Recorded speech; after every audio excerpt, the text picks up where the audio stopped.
Assalamu alaikum wa rahmatullahi wa barakatuh. Hello everyone and welcome to another meeting in TOG revision.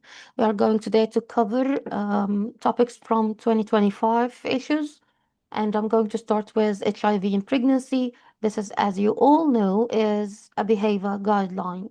It's not a TOG, but the TOG was talking about the recent updates in the behavior 2025, which is amazing, of course.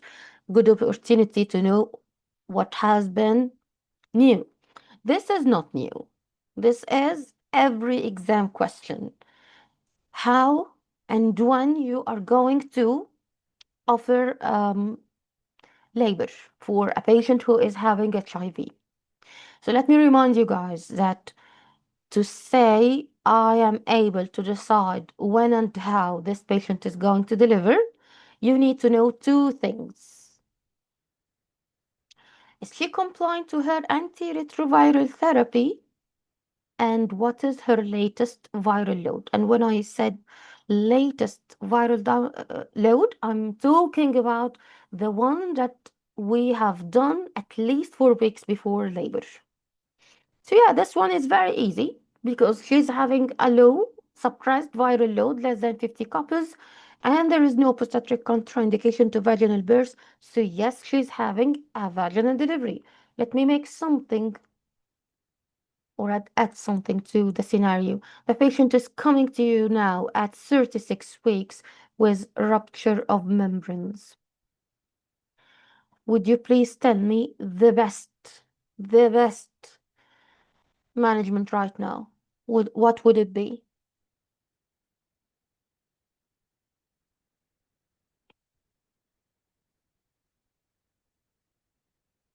Immediate IOL. Yes, immediate IOL. And still she can have vaginal delivery, of course, because of her suppressed viral load. Excellent. I'm so proud of you. Okay. Forget about the supplements. Okay, what about this? A woman present in spontaneous labor planning a vaginal birth. Her most recent plasma HIV viral load is 4,500 copies. Which intervention is indicated for her labor?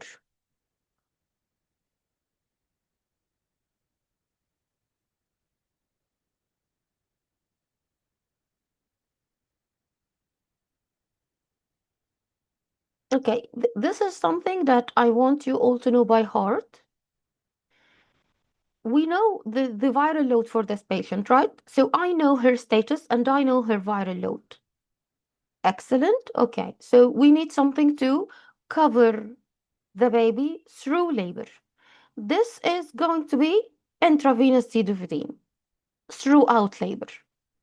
But let me ask you guys, if we are talking about someone who we do not know anything about her viral load, we just discovered that she is HIV positive from her documents or from her, she, let's say, finally came out and said, okay, guys, HIV. I couldn't say anything before because I was afraid that they are going to make me go to my country or something. So, what do you think? What should be given to her instantly when you hear this?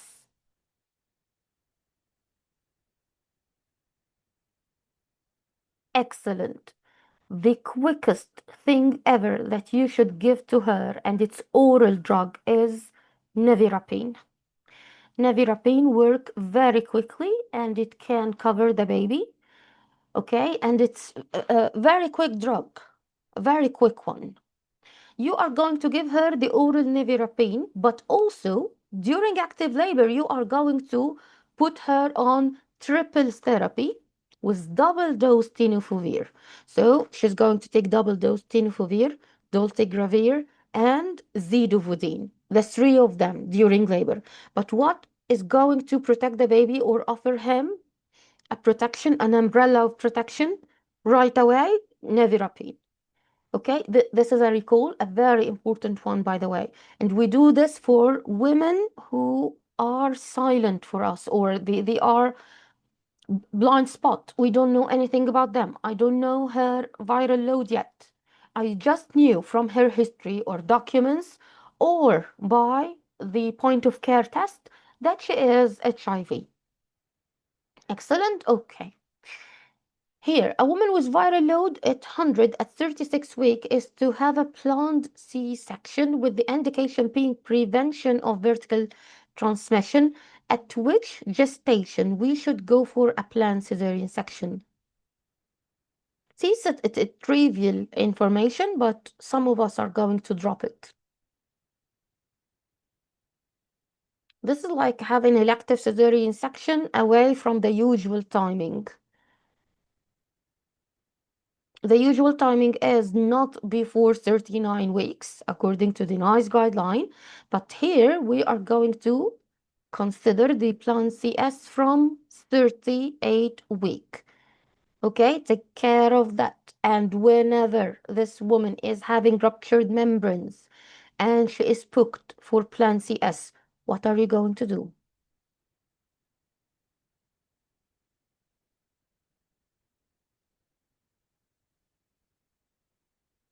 Okay, IV, zidofudine, and so on, but I need one word. The woman is booked for elective CS, and out of the blue, she came to you with ruptured membranes right now. What are you going to do? Yeah, what kind of emergency cesarean section? Because emergency cesarean section could be cat 1 or cat 2. Wow. Okay, I'm so sorry, but none of you is correct.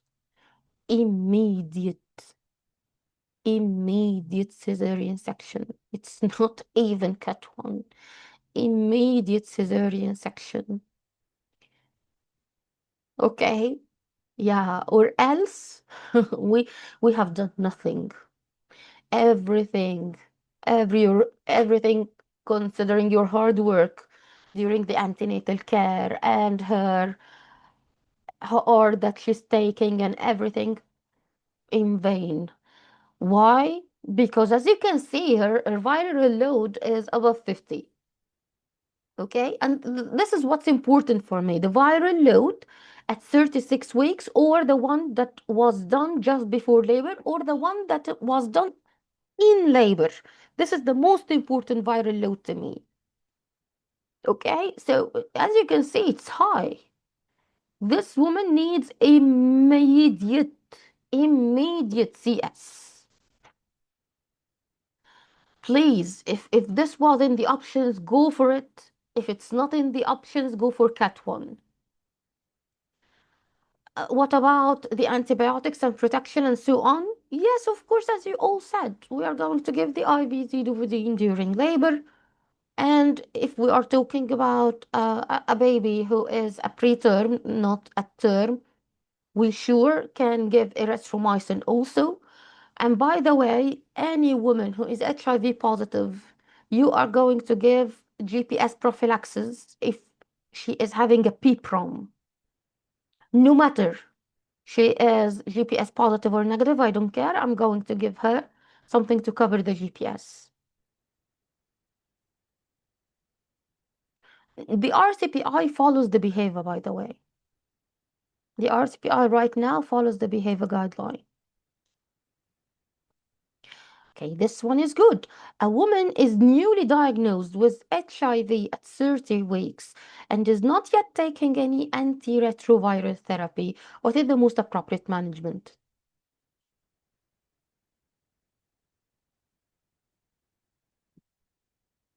She's very late.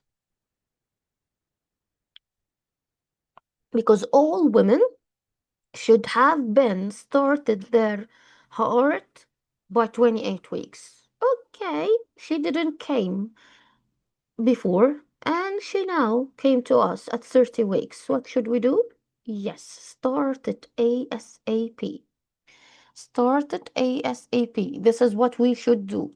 So whenever a woman come to you and you know that she is HIV, start the HAART, the HAART, the combined antiretroviral therapy. Because you know we have two kinds of antiretroviral therapy. Monotherapy, which is using only one drug. This one drug could be before pregnancy, I mean, it could be zidofudine, it could be tenofovir, it could be raltegravir, it could be anything. And now she's pregnant, I should shift her to the combined oral therapy. Some of them are going to say, no, I don't want to take the oral combined therapy because I'm afraid of the congenital anomalies or the effect on my baby, and I'm already suppressed. I'm fine. My viral load is suppressed, so I'm not going to risk it. Oh, okay, okay. I'm not going to say no, but we are going to need to follow up you. If a woman is like what I'm saying, and she is already on a monotherapy, okay, if it is safe during pregnancy, which was, by the way, most of them are safe now. Even the dolutegravir, which is was once upon a time, there is some fuss about it, but now they are saying that it is mostly safe. Most of them are safe. Okay, you can continue on the monotherapy, but I'm going to follow you up. Can anyone remember the follow-up regimen during pregnancy? Of course, this means that I'm going to detect the viral load every how many weeks, if you can remember.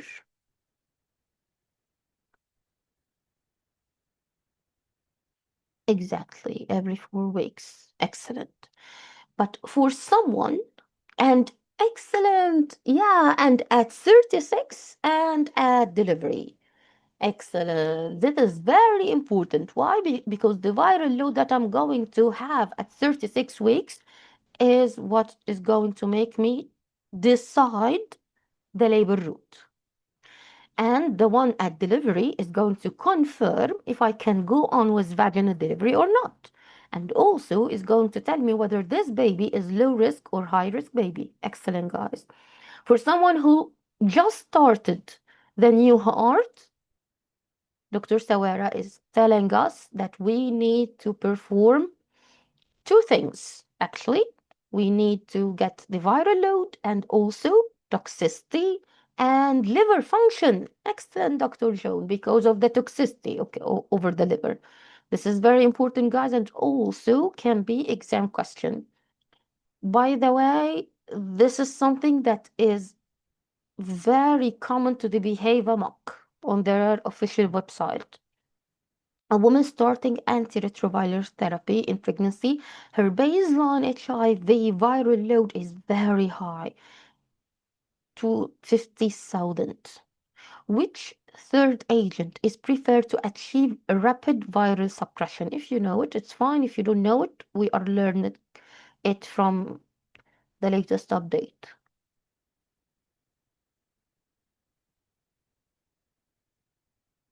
Wow, I'm so proud of you guys. Yes, dolutegravir. And as I told you before, the dolutegravir was suspicious, but now it's not. They were linking it to neural tube defects, and a woman who was taking dolutegravir, she should be having high dose folic acid and so on. Right now, it's not that routine. Okay, so that's amazing. Okay, now neonatal prophylaxis, and I'm going to end with this one. A baby is born to a mother who had at least 10 weeks of antiretroviral therapy, well engaged in care, constantly undetectable viral loads, including the day of delivery. This is what crucial for me. You know what? If the woman was amazing, totally compliant, everything is good, and at the day of delivery, they told me that she is having a viral load more than 50, that's it. The baby is not low risk. You tell me what she was having at least 10 weeks of therapy, and by 36 weeks, she was having a suppressed viral. I don't care. I don't care. The day of delivery, we discovered that she is having high viral load. That's it. The baby is going to jump to a high risk baby. So now he is low risk. Only 2 weeks of zidovudine is enough. Excellent, everyone. Okay, let's go on to the next topic. Is something wrong with the voice?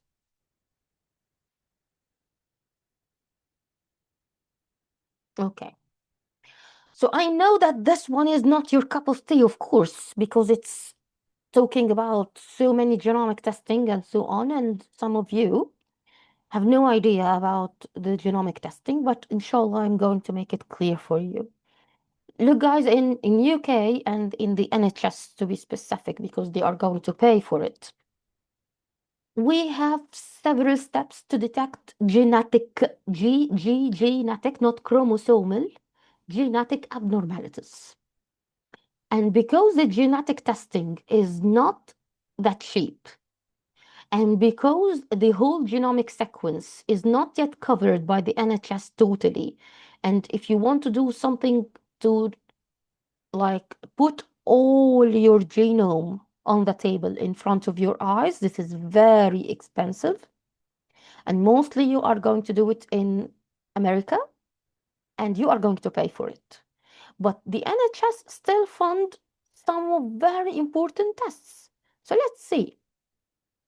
Some essential questions, very basic, and it's for everyone, even Part 1 candidates.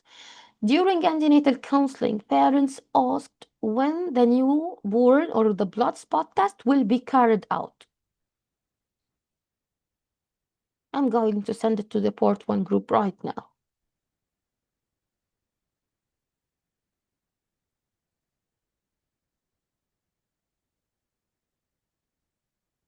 So we have to do it in the first week. Yes, we need to do it in the first week. When exactly?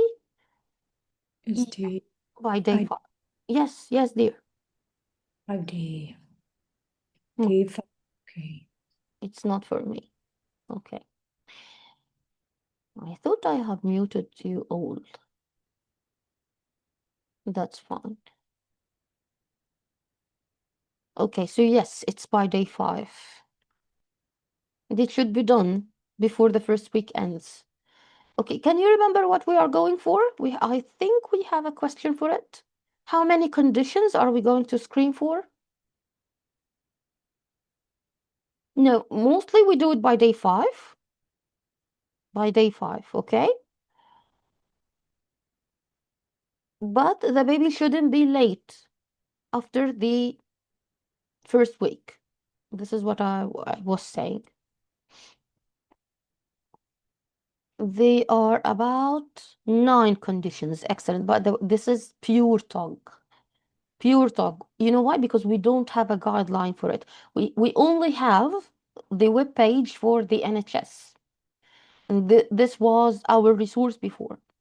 Most of them are inherited metabolic diseases, and the other is sickle cell, cystic fibrosis, hypothyroidism. Those are the 3 essential diseases. And then we are having metabolic disease, the maple syrup, the isovaleric acidemia, the glutaric aciduria, homocystinuria, the middle chain ADD, phenylketonuria. Guys, by the way, the CBD question was about the names of those diseases, okay?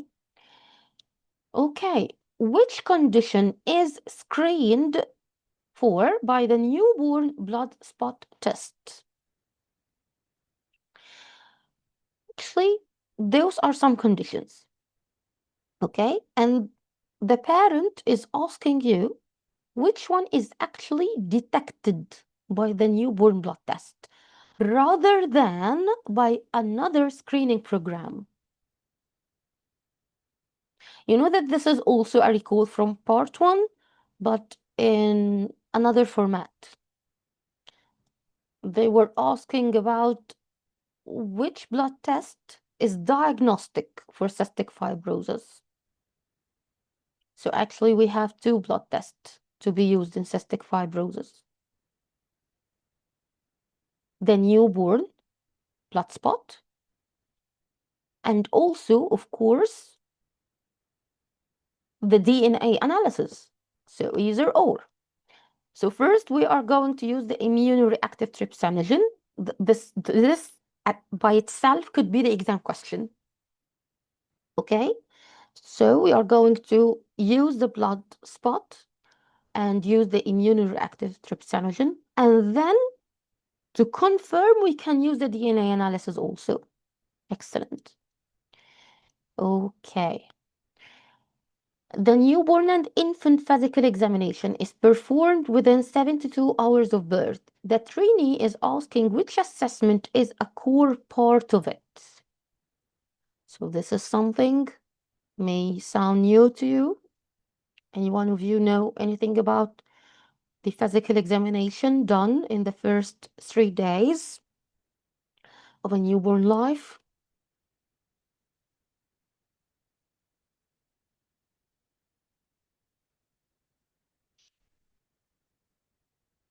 Which one is a core component?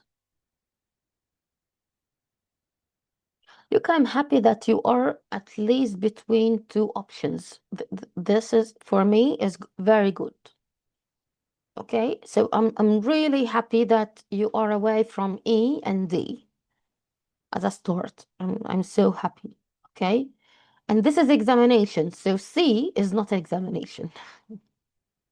So we are between A and B.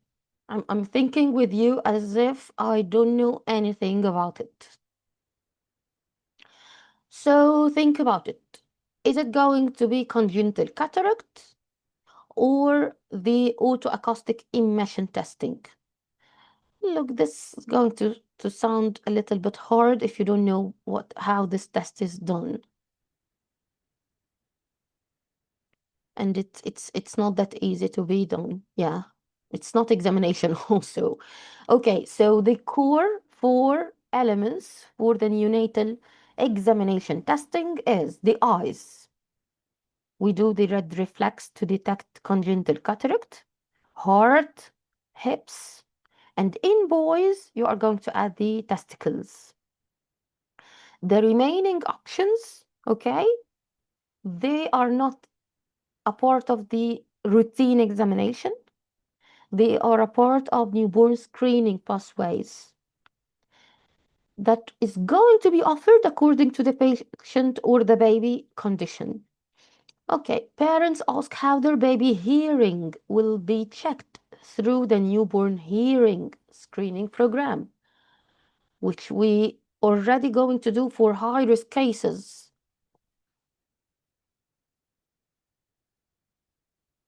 Yes, now you are correct. This would be the autoacoustic emission. Excellent. This is the first line test. Excellent, guys. And the aim of this is to identify permanent hearing loss early enough to support speech and language. So, by the way, what would be the most common um, congenital cause of hearing loss in UK? CMV infection. Yes, neonatal CMV infection. Excellent. Okay, now we are talking recalls. Parents ask about a research program that offers genomic screening of newborns for a large number of rare but treatable genetic conditions. Which technology underpins this newborn genomic screening?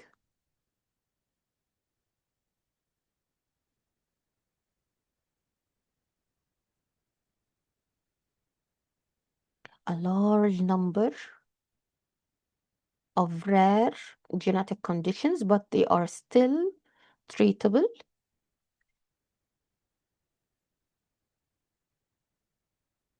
If you think about it, it's not a targeted single gene testing, of course, and it's definitely not karyotyping. And if you know what is the TMS or tandem mass spectrometry, you are not going to put it in your options. And the microarray is not going to offer very rare genes. Yes, this is the whole genome sequencing. As I told you guys, this one, okay, is not funded by the NHS. As far as I know, you are going to do it abroad. This is very, very expensive. Okay, so this is why they are saying it's currently a research program rather than routine care. They are not paying for it yet. An obstetrician is asked to explain how genomic newborn screening differs from established blood spot test. Oof, there is a huge difference. Which statement best describe the key difference? Have a look on the choices and tell me.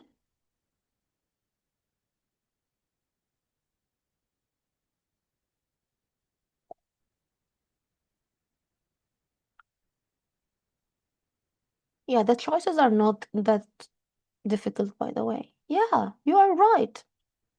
When we use the genomic screening tests, we are detecting DNA sequences, we are detecting genes, while the blood spot test only detect biochemical variants, has nothing to do with the genes. So there is a huge difference. Okay, a woman is counseled about NIPT for trisomy 21 as a part of antenatal screening. From what gestation can NIPT usually be performed and what does it analyze?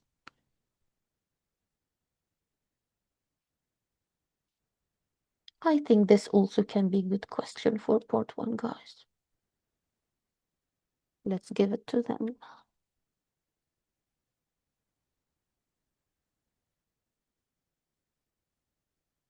This is also a recall. The timing for amniocentesis is a recall. Yes, actually, but 9 weeks, it's really early, okay, but it can happen. So we offer it from 10 weeks, okay, and yeah, it is going to detect the cell-free fetal DNA in maternal blood. Another exam question, if we are having part one champions here, uh, can you name the placental cell that is going to escape to the maternal blood? Can you name it? Is it syncytial trophoblast, cytotrophoblast, extravellus trophoblasts, fetal cells, maternal endothelial cells?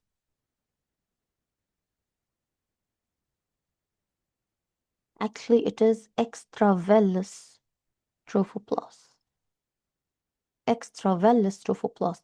Those are cells that, let's say, swim alone by themselves, just like this. It's outside the villi, and they are small enough to invade the maternal endothelium and go into the maternal circulation. Extravellus trophoblast. Okay, that's amazing. Yes, this is a recall. This is a recall from the latest exam. Okay. A fetus has multiple structural anomalies on ultrasound. The karyotype and chromosomal microarrays are normal. The couple wish to pursue further genetic investigation during pregnancy. Which genomic testing is most appropriate to offer? I'm going to see your answers and then I'm going to tell you the story, how it goes on.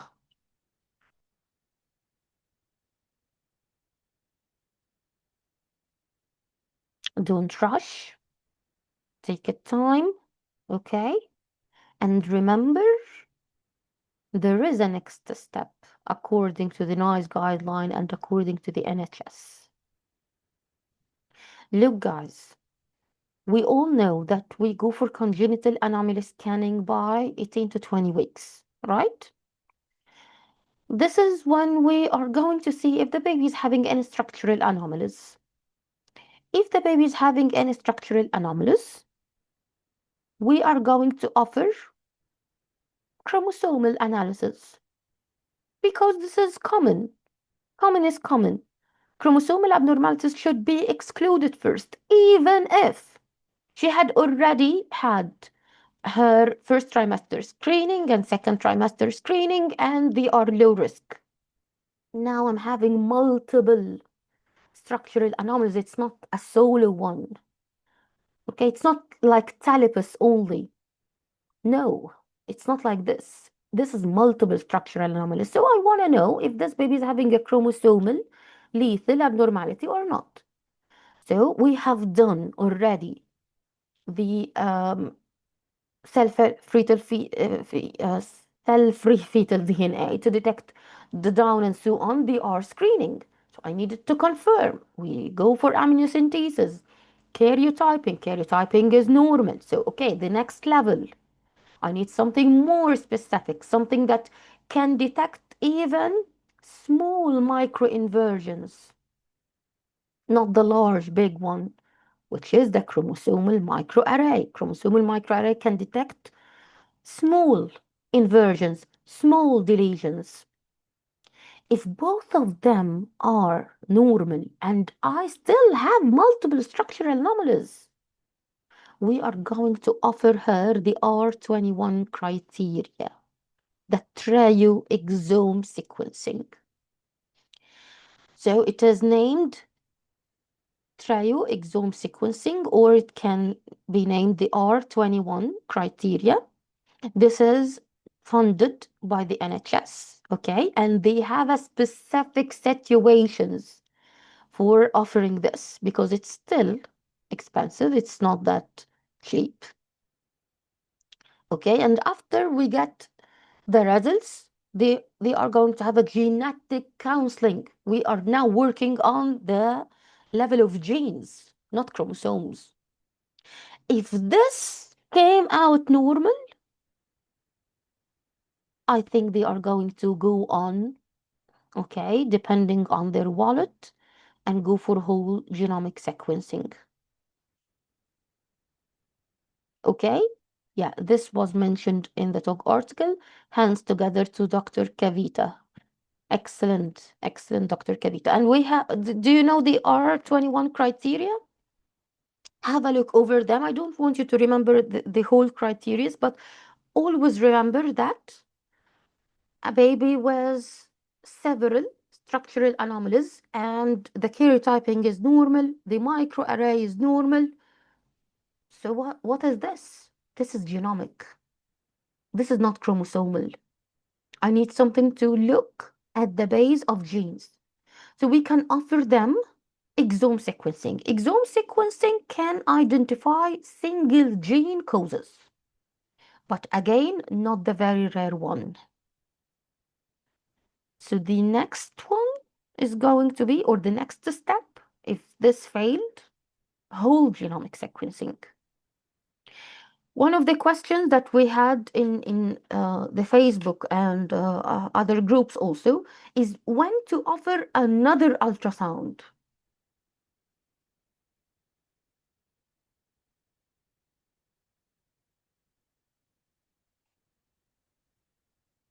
You mean the ROS system?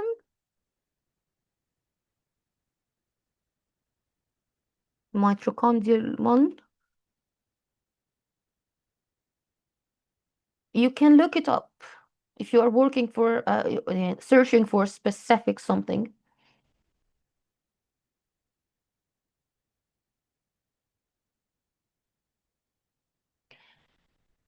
You can consider, by the way, doing another detailed ultrasound. Okay, if we are still on the level where you have detected a structural abnormality, okay, and the screening tests were fine, okay, and this is not a detailed congenital scanning. So yeah, you can consider doing a detailed congenital scanning, especially when it is an isolated finding. An isolated finding, but it is a soft marker.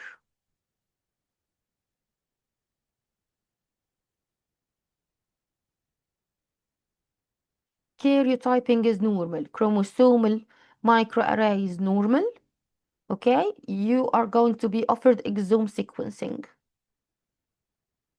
But you have to have the criteria. You have to have the criteria so that it's going to be funded by the NHS. Let me get you the criteria until you get the answer for this one. I promised myself not to spend so much time, but this is important, to be honest.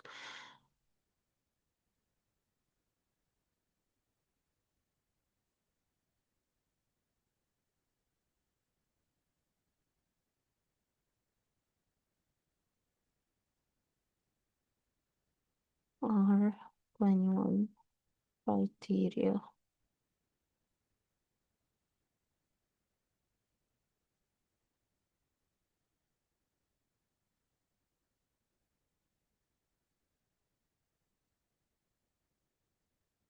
I'm going to send it to you here in the chat box, and I'm going also to send it to the Telegram group. I don't have access to the WhatsApp. If anyone please can send it to the WhatsApp groups, I will be so grateful. Okay, so here the genomic screening raises issues that are distinct from those of the traditional blood spot, of course, which is a key ethical consideration specific to the genomic screening.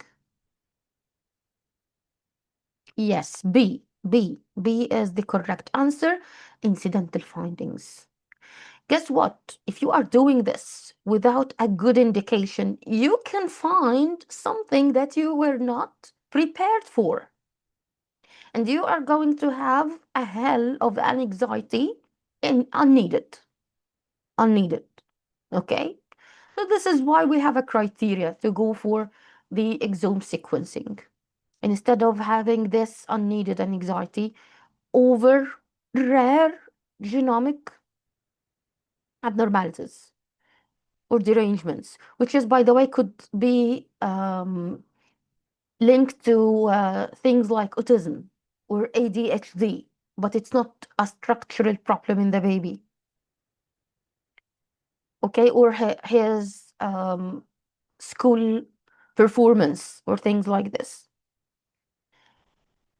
Okay, the next one, placenta accreta spectrum.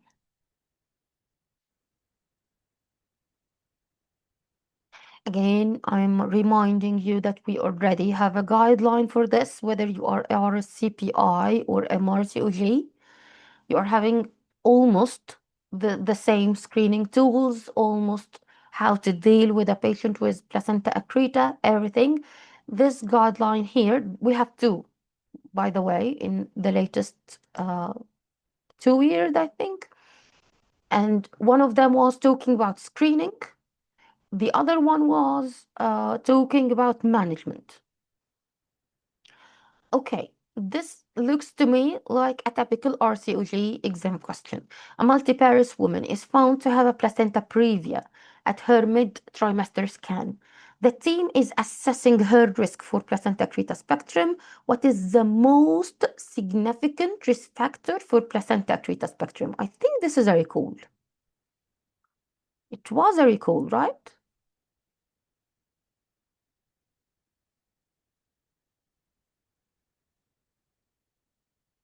Yes, you are right, guys. A previous history of placenta previa and also a previous history of a cesarean section.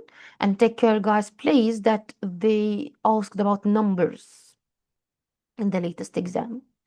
If a woman is having a 3 cesarean sections, what would be her risk? If she's having 2 previous cesarean sections and now she's having a placenta previa, what would be her risk for a placenta accreta? Okay, yeah, this is part 1 question. Let me take it also.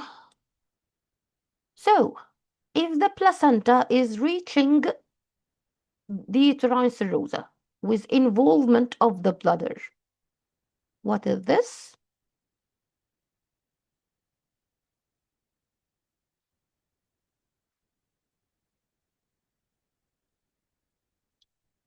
Yes, yes, yes, this is per creta. Okay, if I told you it is taking the full thickness of my metrium and reaching up to the serosa, up to the serosa. This is another recall in creta. So up to the serosa, this is in creta. Passing the serosa or plus or minus involvement of other organs, this is per creta. So the serosa is like our cut line. Okay. A woman with placenta previa and a previous cesarean section had a detailed ultrasound to assess placenta accreta spectrum. Which ultrasound feature is suggestive of placenta accreta spectrum?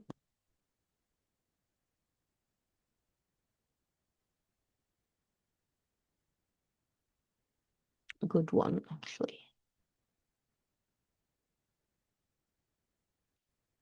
Look, we have so many ultrasound features.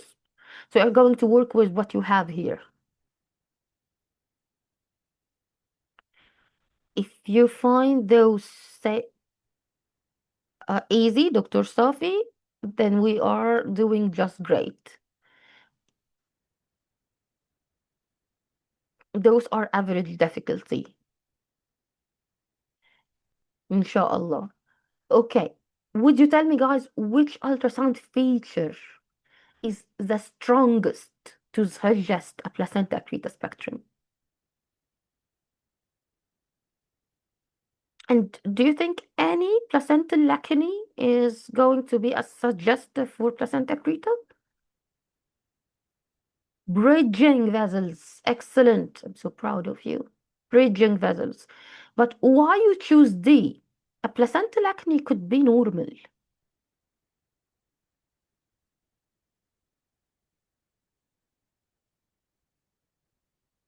Excellent. Because it is irregular.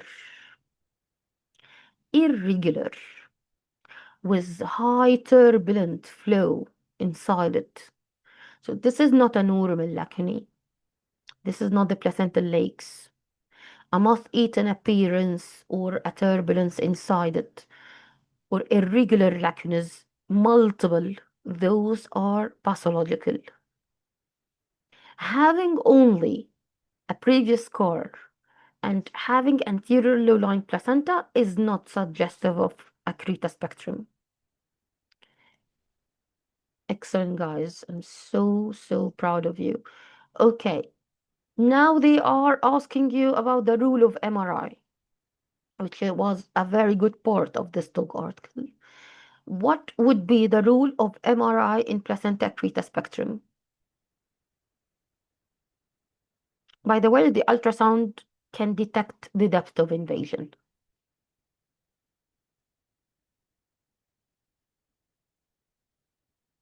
So why we would go to MRI?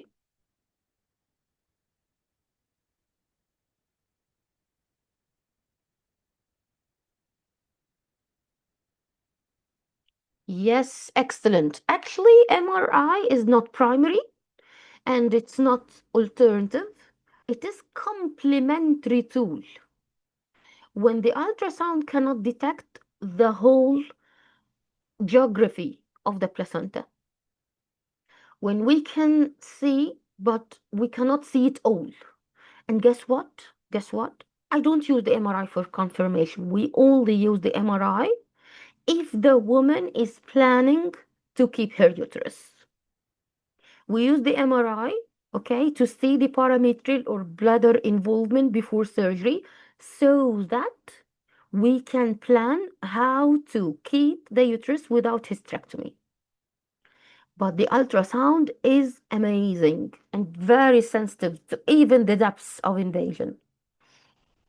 Okay, which group should be specifically screened for placenta accreta spectrum?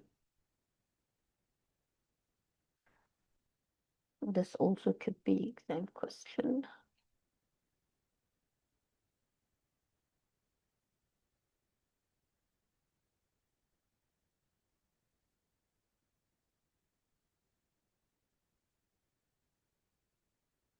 Is it someone with GDM? Is it someone with breech? Yeah, it makes sense, of course. A woman with previa or low-lying placenta. Okay, if placenta accreta spectrum is confirmed and plans are being made for her delivery, where should her delivery ideally be planned?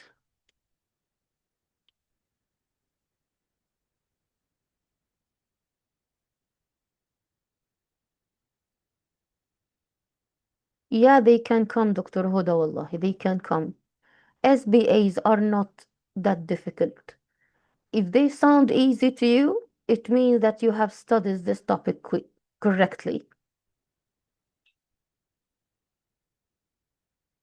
Yeah, they can come.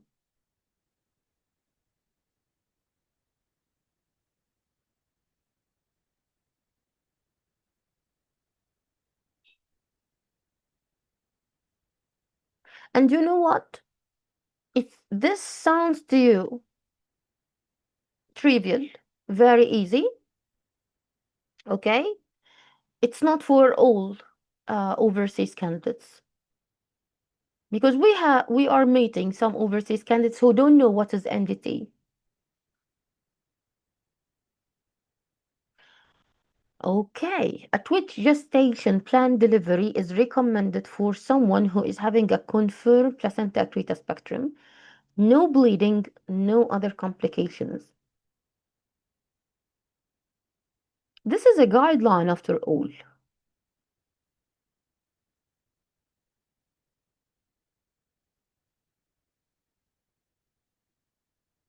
Why I'm seeing different answers? Okay, so most of you are saying from 35 to 36 plus 6. And what if it is a placenta previa?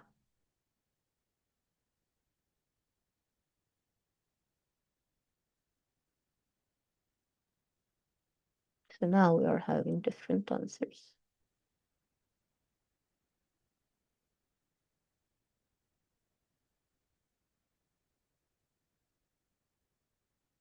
Yes, excellent. So some of you have correct answer, complete correct answer.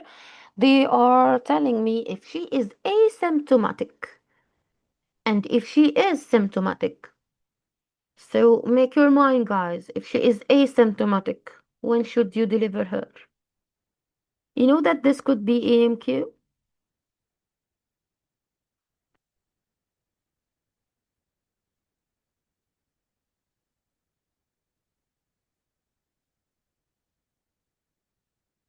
I'm still getting so many numbers.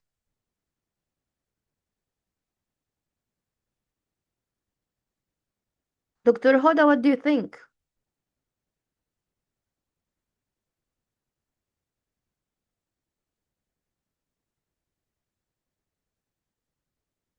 No, not this. Someone tell me, please, when are you going to deliver a patient with placenta previa and she is asymptomatic, which means that she didn't have any bleeding so far?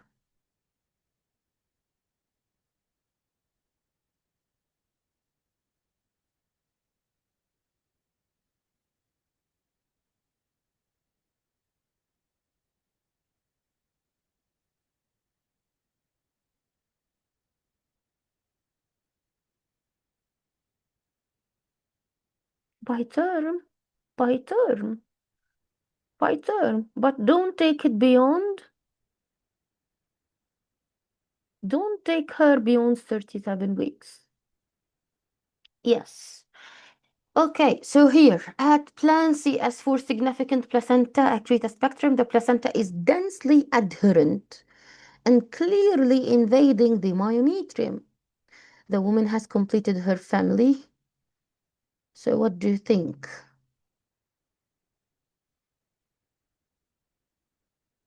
We are prepared, by the way, because this is a plan CS for a significant placenta accreta spectrum. I have another question to you that what are you going to do if this was incidental finding? Okay, so this one is very easy. Okay, I wish it can come to you in the exam. And please make sure that you are going to leave the placenta in situ. But what if you open up and you find anterior placenta accreta spectrum overlying the lower segment?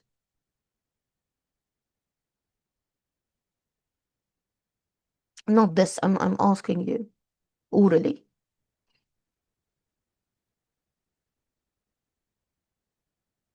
Okay, if there is an option for close and in utero transfer, that would be fine. if the woman is stable, of course.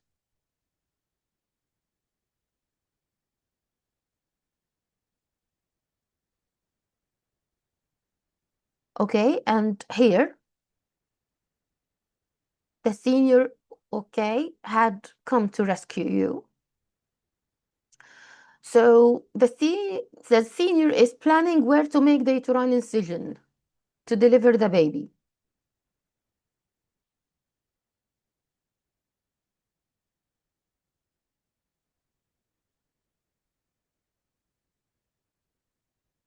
Let's take it step by step, Dr. RM.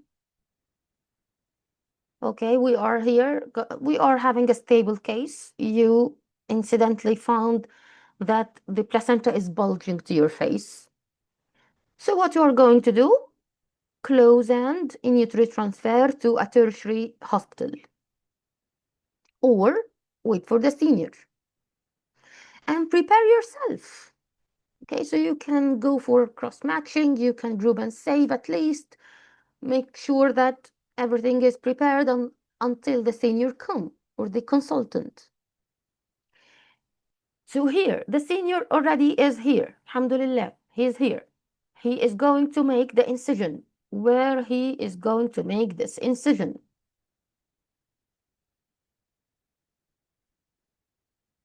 Choose one of the following.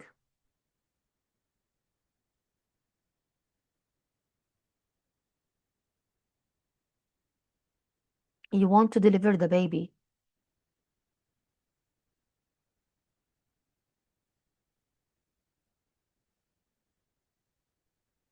Okay, excellent. So you all said we are going to avoid the placenta.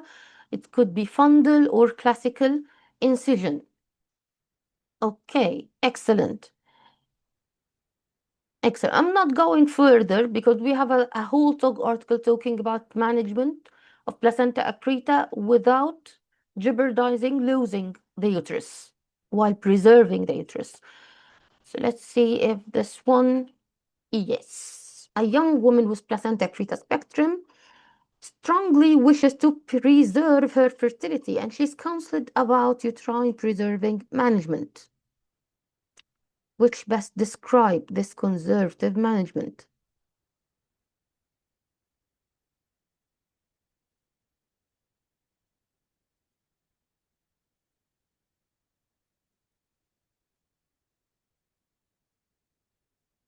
Anyone know anything but not A, option A? Do you have other options?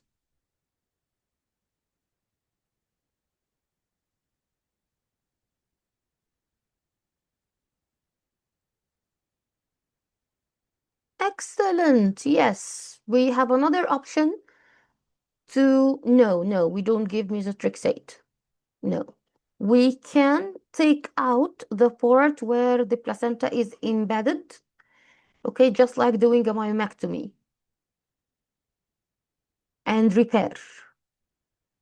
Segmental resection. Excellent, Dr. Jode. Yes. So either this or leaving the placenta in situ with great surveillance, according to the case. Yeah, according to the case. I'm so proud of you guys. Okay, coming next. Acute liver disorder in the third trimester. So tell me, a woman at 36 weeks present with nausea, vomiting, pain, malaise. The investigation show raised transaminase, raised bilirubin, hypoglycemia, raised urate, leukocytosis, coagulopathy. Any one of you can have any other differential diagnosis but not acute fatty liver?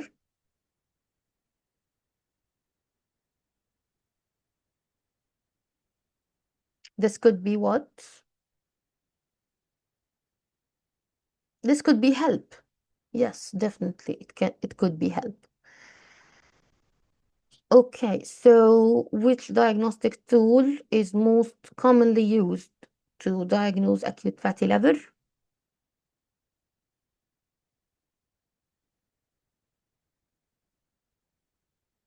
Yeah, even hypoglycemia can be there with help,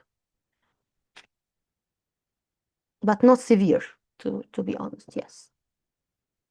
The Swansea criteria. Okay, excellent, excellent. Okay. Do you remember any lab result that can help me go through the road of help, not acute fatty liver?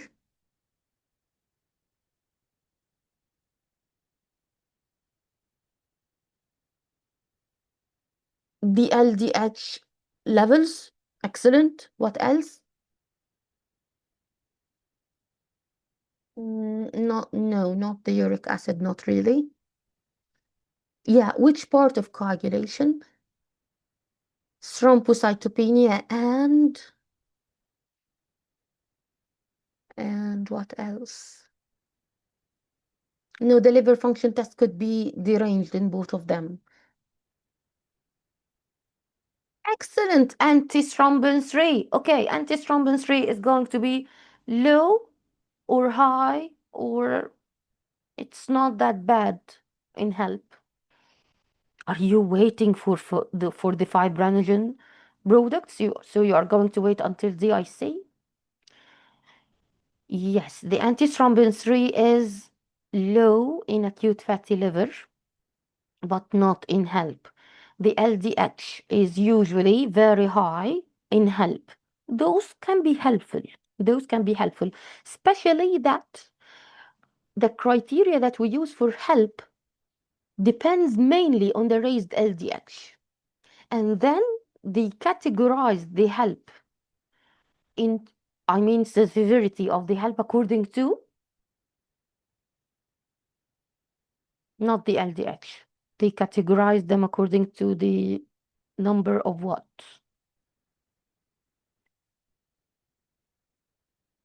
Platelets.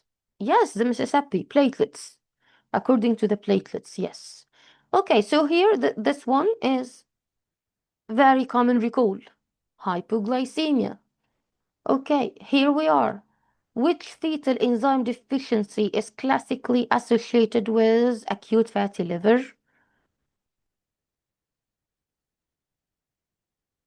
Anyone can remember? This could be a very good question for part one also.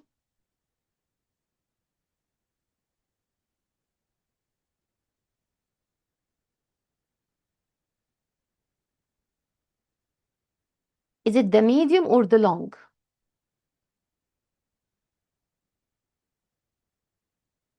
The long, yes. Can you remember the medium chain deficiency is where did you hear about the medium chain acyl CoA dehydrogenase deficiency? Yeah, the long one is the reason why the patient is going to have acute fatty liver. But can you remember where you heard about this? Yes, excellent. The newborn screening tests. Yes, this is one of the things that we screen for. Okay, a woman is diagnosed with acute fatty liver. She has hypoglycemia and coagulopathy. What is the definitive management? This, by the way, can be EMQ with 16 or more options. So if you know the piece of knowledge that can save you in the exam, I don't care about the question. I just know the correct answer. In acute fatty liver, there is no other way to save this mother life but delivery. Delivery. Why? Because if you remember when we talked about the story of this disease, as long as the baby is there and as long as he is deficient of a specific enzyme and as long as the metabolites are building up, they are going to pass to the mother and attack her liver. So I need to take the baby out. This is not true with help. Help not always about prompt delivery. So let's see. This is also for part one. Let me take it to them. Okay, do we have anyone here from port 1?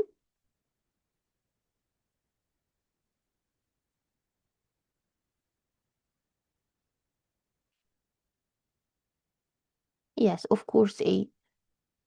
Okay, so here, the Mississippi classification. I answered this question. Damn it. The Mississippi classification depend mainly on which parameter?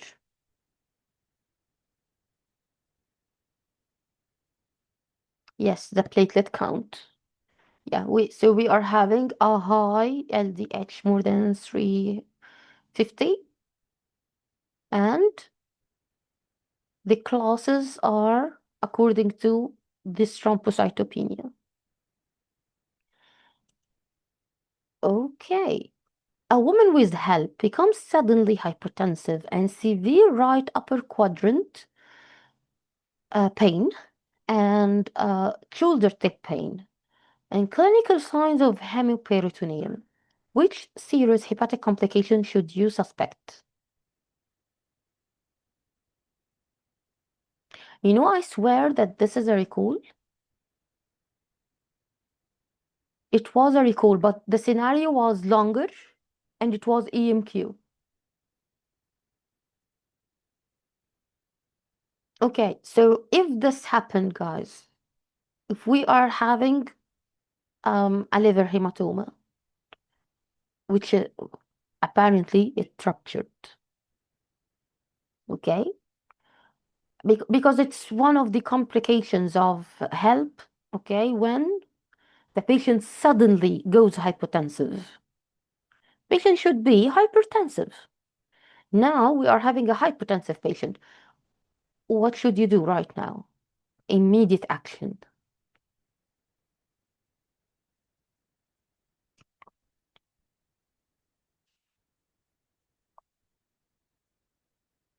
Excellent. Resuscitation. ABC. ABC. This is our job. Then they are going to take her urgently to the theater.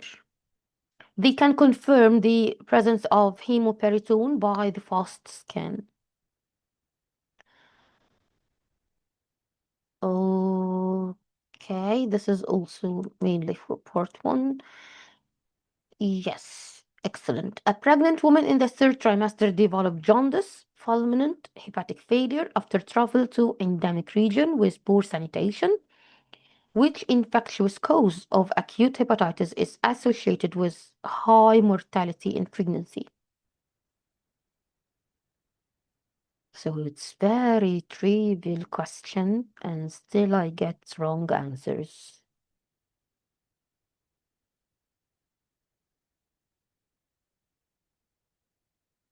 Okay, is it A or E? حرام والله. It's haram. It's very unfortunate to lose such question when it's very easy. The one that could be a killer is hepatitis A, not A.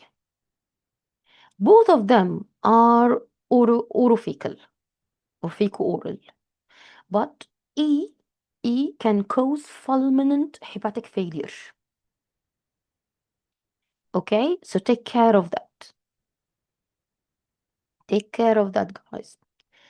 I'm going to send it to part 1 champions. This is trivial. Sorry.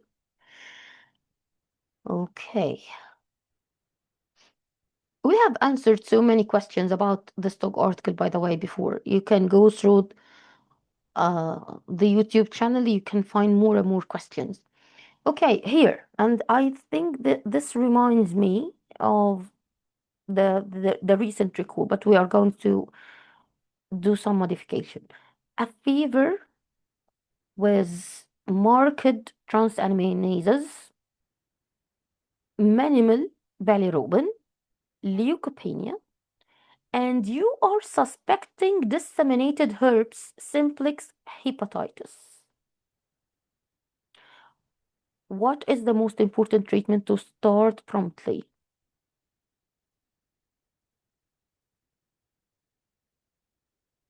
Do you remember the sepsis guideline? Anyone remember our discussion from the sepsis guideline? They were really focusing on this. They were focusing on considering the herpes simplex disseminated one as one of the causes of fever, raised bilirubin, while the transaminases are sky high, the bilirubin is not that high. This was the hallmark of disseminated herpes. I'm having a history of rash. Sometimes it's not that obvious, by the way. And then the patient is having flu-like symptoms. And then the patient is now feverish with abdominal pain. And she could be having also vaginal bleeding, postpartum hemorrhage. And the transaminases are very, very high in thousands, while the bilirubin is not that high. Can you say that this is a typical hepatitis? No, it's not a typical hepatitis. So this is why they are telling you, please consider viral infections, most commonly the disseminated herpes simplex. You know, if I'm having this as EMQ and they were talking about sepsis bundle, I would go for sepsis bundle first. You are still suspecting. I didn't take any PCRs or anything. But here, because you are suspecting the herpes simplex, you should go for intravenous acyclovir.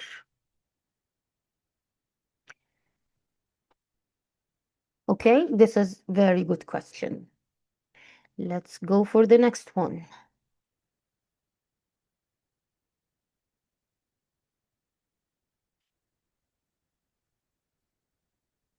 Cytomegalovirus in pregnancy.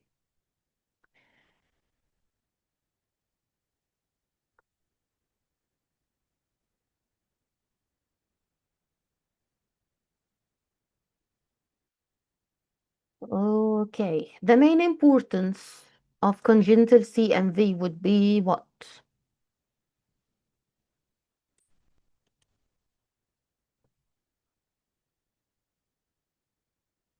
Yes, the leading non-genetic cause of hearing loss in UK. Excellent. This is a very common recall. Okay, next. A woman has a febrile illness in pregnancy. CMV serology show positive IgM and IgG with low IgG avidity. What is this?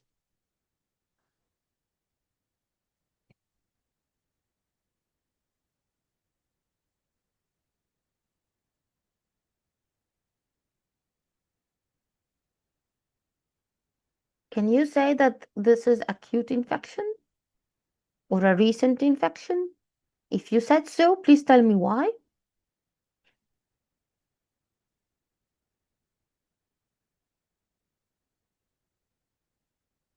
Excellent, because of the low avidity. Thank you so much.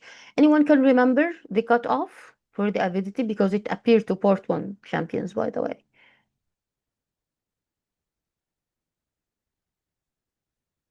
And it has 2 units, unfortunately.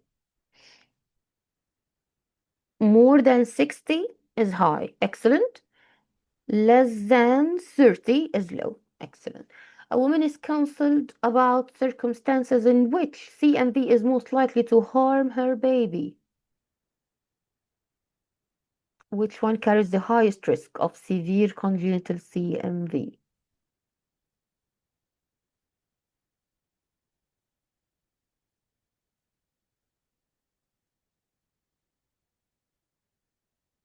Yes, it makes sense. A primary infection in the first trimester.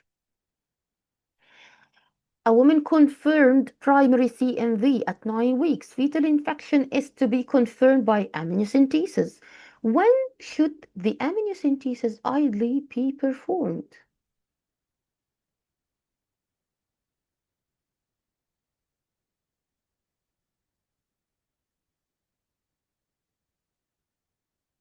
I hope I have put a question for management.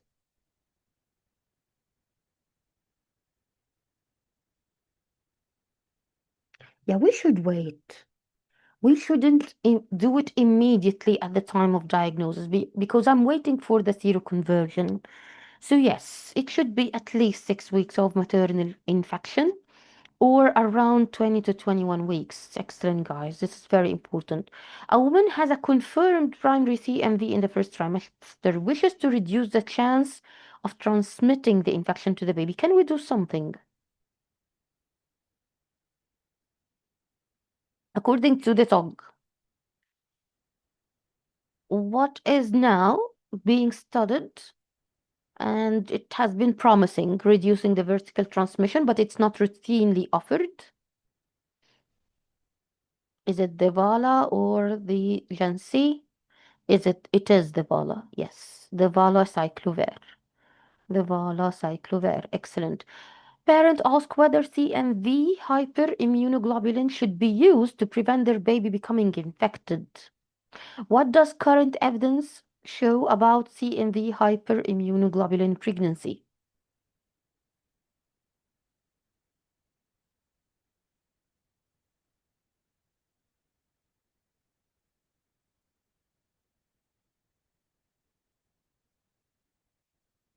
Yes, excellent. So far, the RCTs have not shown it to be effective, so we cannot recommend it for routine use. I'm so proud of you.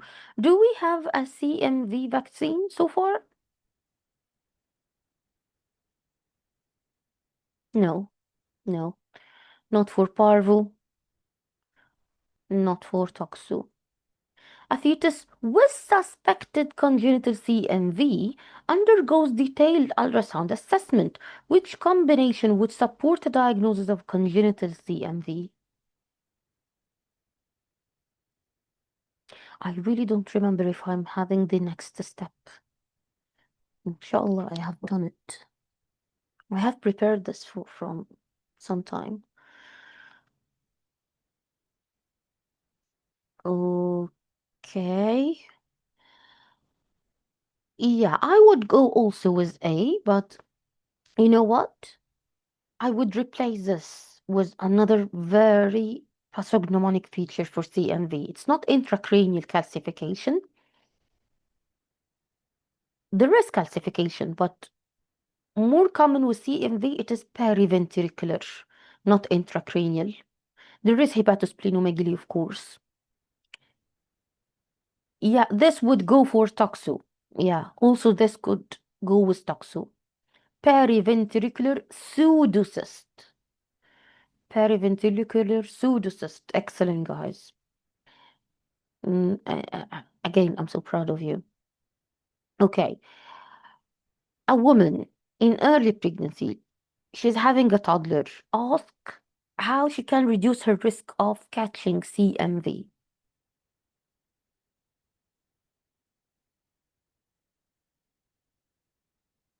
Yes, it is hygiene, always hygiene. Excellent. A baby is suspected of having congenital CMV. The diagnosis needs to be confirmed after birth. How should congenital CMV be confirmed in the newborn?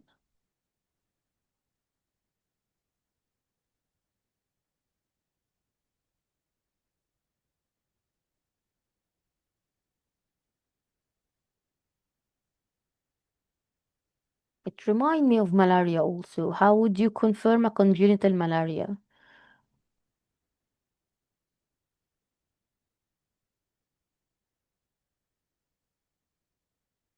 We can do it by so many means, but what is the single best answer here?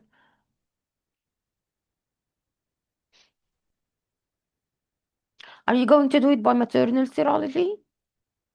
No. Are you going to go for the cord blood? Yes, why not? But the IgG is not correct. You need IgM. Can you go it for a PCR on sample taking at 6 months of age? No, this is very late. Are you going to do a PCR on urine or saliva in the first 3 weeks of life? Yes, this is correct. Can we do a placental histology? Yes, why not? But it's not alone. But it's not alone. Okay, so we can do it by many means. By many means. The most non-invasive one, of course, is the neonatal urine or saliva. If you want to go for the cord blood sampling, definitely. If you want to go for placental histology, definitely. Because guess what? We're not only going to search for CMV, we can also search for others. Remember malaria, guys? Whenever you have a confirmed case of malaria, a maternal case of malaria, we are going to do blood testing for the baby, right? And also, placental histology is a must. A must. Okay, yes. A neonate is confirmed to have a symptomatic congenital CMV with neurological involvement. Which treatment is recommended to improve hearing and neurodevelopmental outcome?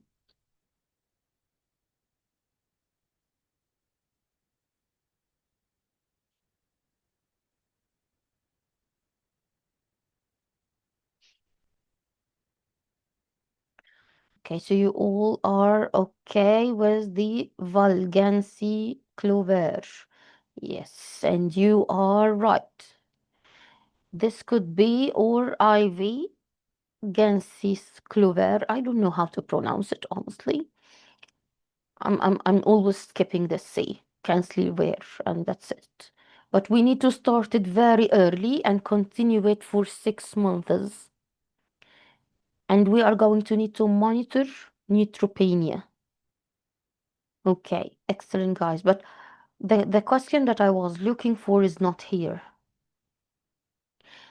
After you confirm a neonatal, no, not neonatal, fetal CMV, what would be the best next step? If you can remember the algorithm.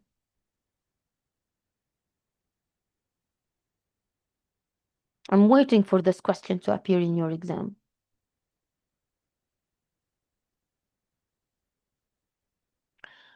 Yes, serial scans. When? When? And when we are going for the MRI brain?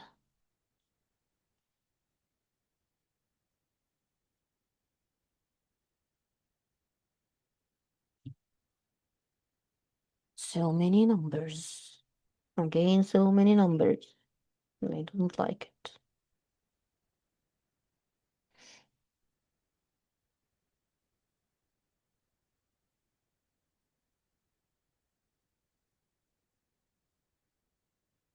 Okay, here we are. Let's have a look because this is very important.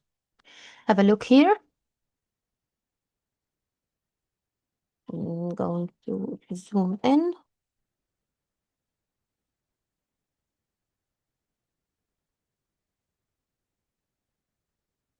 See here, we are going to do a detailed ultrasound examination every 2 to 4 weeks, plus or minus fetal brain MRI at 28 to 32 weeks.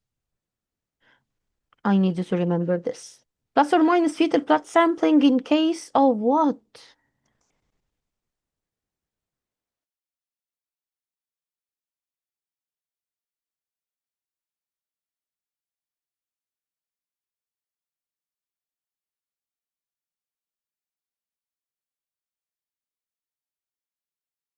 Yeah, we need a fetal blood sampling if we suspect what? Fetal anemia. Yes, fetal anemia. And we are going to suspect it because the MCA is higher than 1.5 MOM. So the only way you can diagnose fetal anemia is by fetal blood sampling, not the middle cerebral artery Doppler, not by hydrops. Those are the outcomes of anemia. But to make sure that this is happening because of fetal anemia, I need to do a fetal blood sampling. This could be because of many other reasons. The hydrops and the high MCA could be because of many other reasons. Okay, not to forget the cardiac causes. The hydrops itself can cause cardiac failure and so on. So it's like a vicious circle. Okay, so I need you to remember this, please, because this is going to be EMQ. I have a feeling. Okay, let's jump to the upcoming one. The one that you don't love. Cell-free fetal DNA beyond aneuploidies. This TOG article was talking about the multiple usage of an IPT outside the usual or traditional use to detect aneuploidies. So how can we do this? Let's see. A woman is counseled that the cell-free fetal DNA detected in her blood is strictly speaking of placental rather than truly fetal. From which structure cell-free fetal DNA released into maternal circulation? If you have to choose one of those,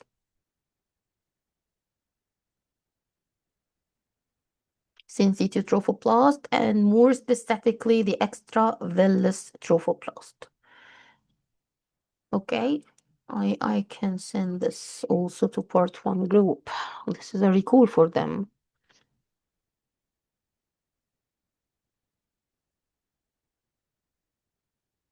Okay. NIPT results suggest trisomy 18, but a subsequent amniocentesis shows a normal fetal karyotyping. What is the most likely explanation for this discordance? If I'm not wrong, this is a recall. And it was depending on an older TOG article, not this one. The TOG article was called placental mosaicism. And we have so many types of mosaicism.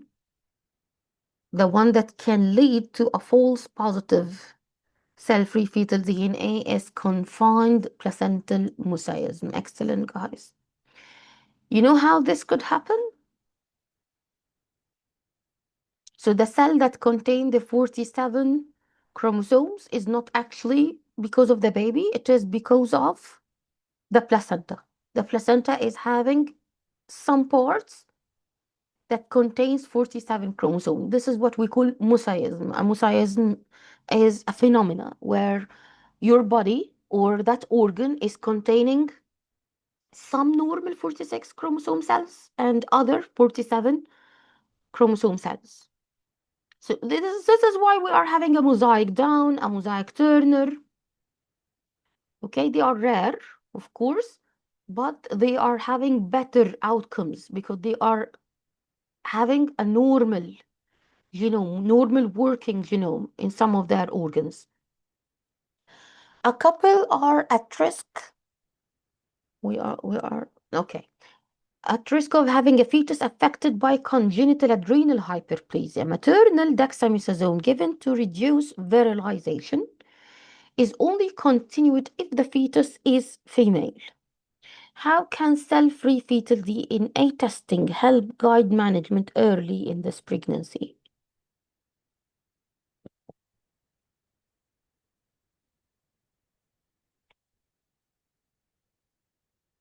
Yes, excellent. Okay, tell me, guys, can we use cell-free fetal DNA to detect whether the baby is having sickle cell anemia or sickle cell? Sorry. Let's say the mother is having sickle cell and she wants to know if the baby is having sickle cell. No.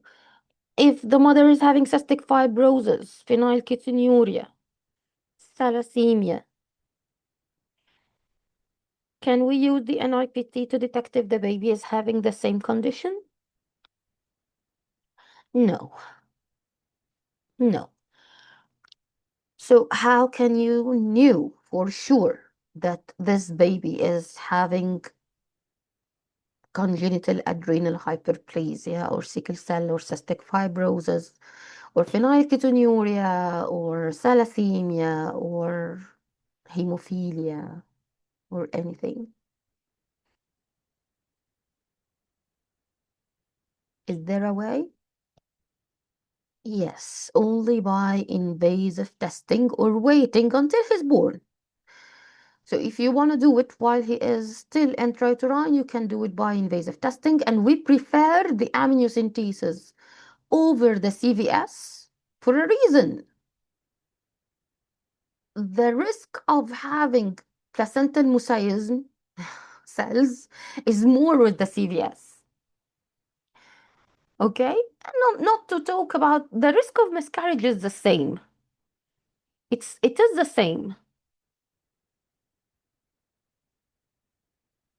I was just going to ask them about the percentage because this is a recall. What is the percentage of miscarriage with amniocentesis or CVS? Less than 1 or 0.5. According to the latest update.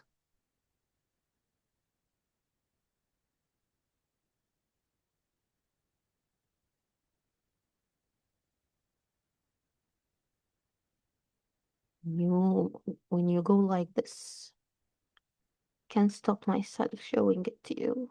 Amniocentesis.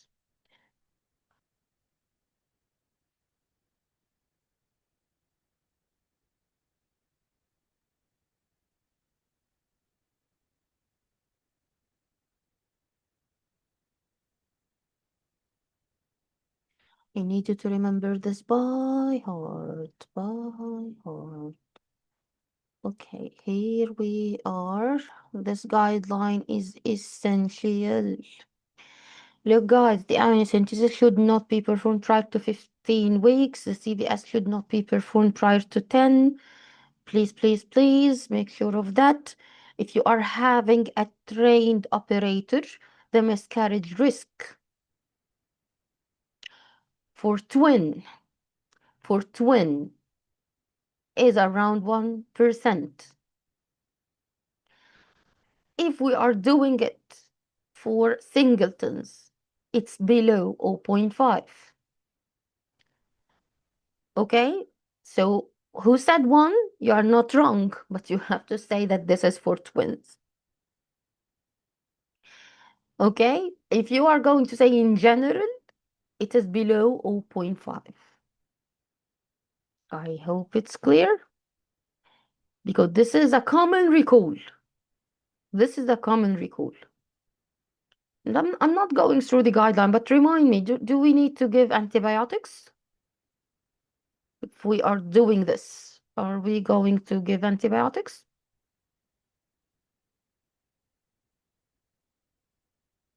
Not routinely. Okay. Can you see the confined placental mosaicism risk?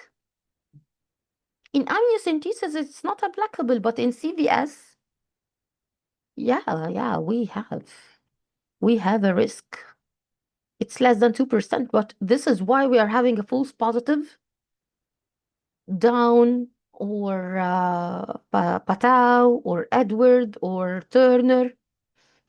This is why. The failed cell culture percentage is the same. Okay, those numbers are totally exam question. Let's get back. Okay, here we are. So it's going to help us determining the sex, and this could help us to manage the case. Okay, which is amazing. Not only for congenital adrenal hyperplasia, but for so many sex-related conditions like what? Hemophilia. Yes, excellent. Because if the baby is boy, the woman can option for termination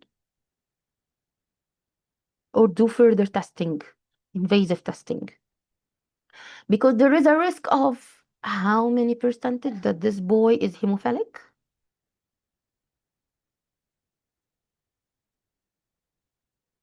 50% that he is hemophilic. 1 in 2. Okay. If the woman is Rh negative, undergoes cell-free fetal DNA testing for the fetal Rh genotype, what is the main clinical purpose of this test?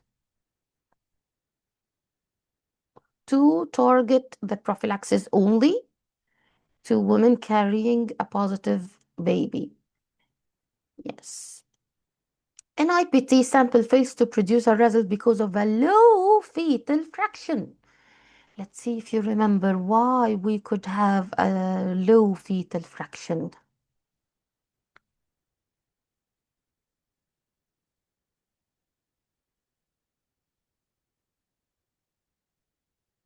You know that we are going to have this problem after doing the PCR. So we are going to take the sample and try to augment the numbers of the DNA inside by the PCR, but still we don't have the enough fetal fraction to detect it by the NIPT.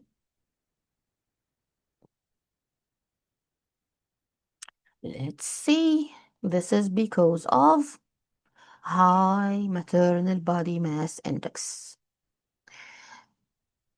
Yes, this is a very bad factor. Other factors would be very early gestation, as some of you said. Dr. Sawera, excellent. Dr. Summer, excellent. And certain aneuploidies can also cause this. Okay, so what is the typical fetal fraction that we need? It should be above 4%. This could be also exam question from the TOG. We need fetal fraction at least 4%. At least 4%. I love you. Yes, Ella. This is the best thing that I have ever heard today. A father has achondroplasia. Ah, I was going to ask you what did the okay, it is autosomal dominant, one of the famous in the exam, caused by a paternally inherited or de novo variant. Okay, which application of cell-free fetal DNA is most established for such single gene disorder?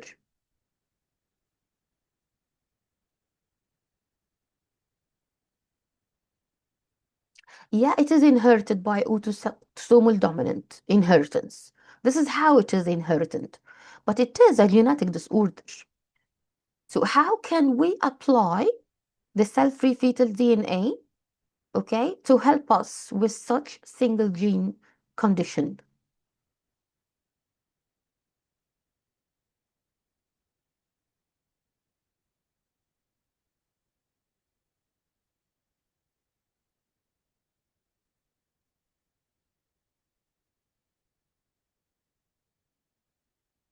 Let's see. Okay. Some of you are saying C. Okay. Yes. We can use it by detecting a paternally inherited or de novo variant. How we are going to do this?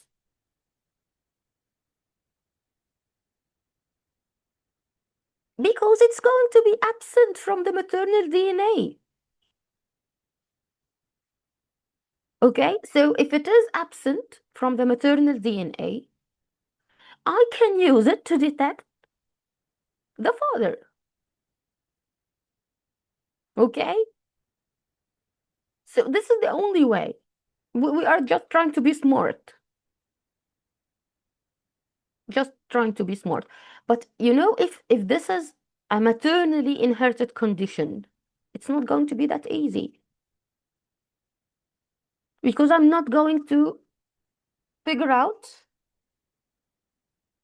whether this is from the baby or from the mother, right? So here they told us in this scenario that the father has achondroplasia.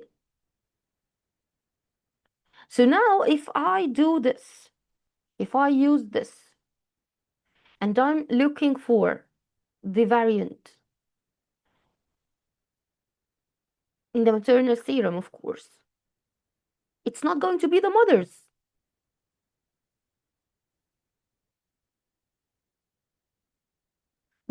This is a technology that we are working on. And inshallah, recently you are going to hear about using the NIPT to detect some single gene disorders. A woman asked whether cell-free fetal DNA from her previous pregnancy could affect the result of testing in this pregnancy. So, what is the most accurate response regarding clearance of cell-free fetal DNA?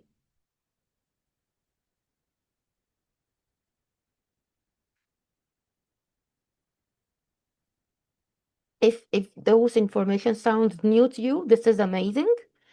It's very good that we know it now, not after the exam. And yes, it is soon cleared within hours of delivery, and it's not going to persist. Okay? Take care that a vanishing twin is a different story. A vanishing twin can affect the results of the NIPT, and this is one of the reasons why we could have a false positive results.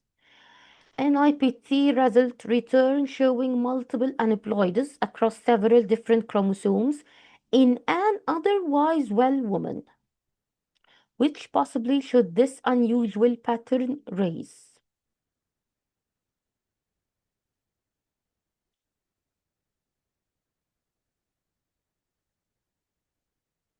You're having several different chromosomes problem. The mother is fine. The mother does not have any chromosomal disorders.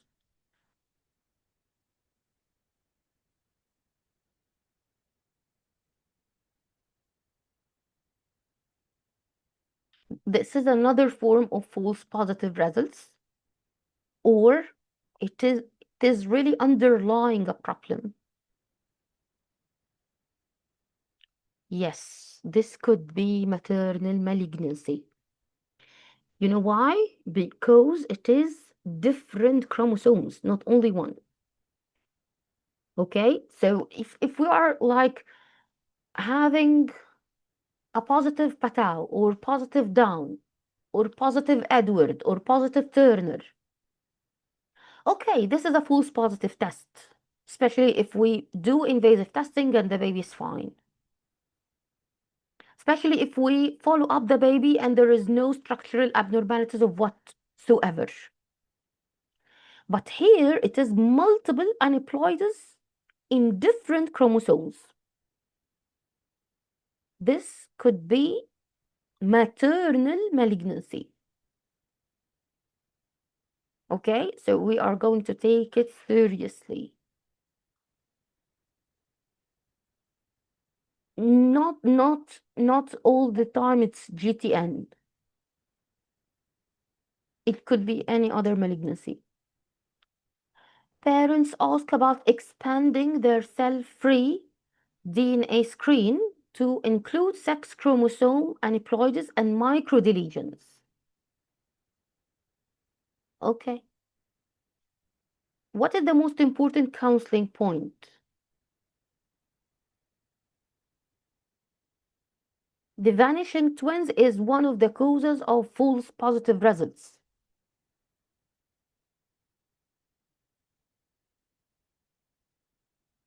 Just like the placental mosaicism, it can give you a false positive results.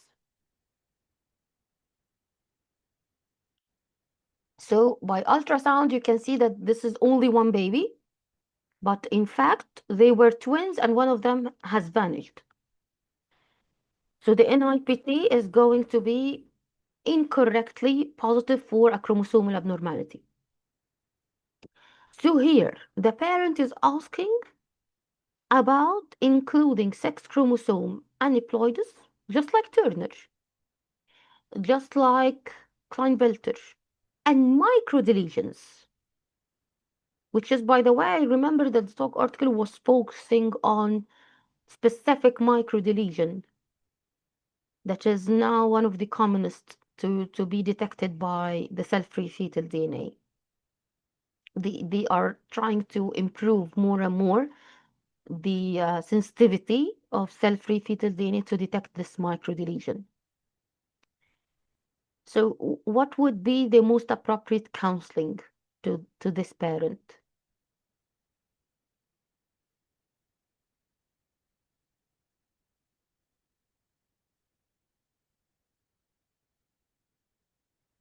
Okay, so you are saying B, and you are definitely correct. Because, yeah, we can do this. Okay, but they are not going to be that accurate. With lower PPV or positive predictive value, I wanna ask you, what is a positive predictive value? Okay, let's hear it to the end, and I'm going to ask you.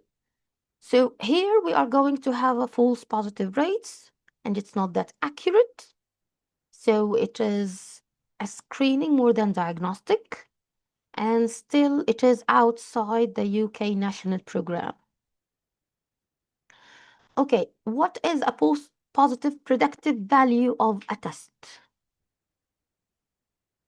In simple English, try to tell me what is a positive predictive value.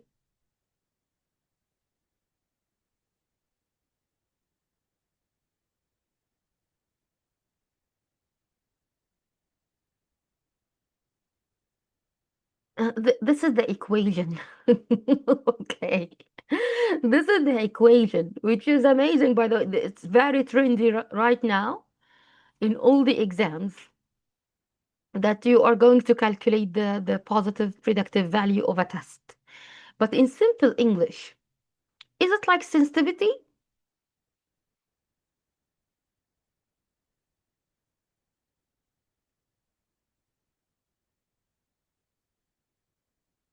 Yes, yes, yes. Probability of a person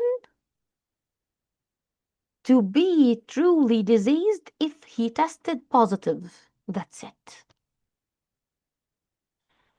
Probability of the person to have the disease if he tested positive. Dr. Magdalene is saying ability of the test to to be positive in truly diseased people. This is sensitivity. This is not PPV.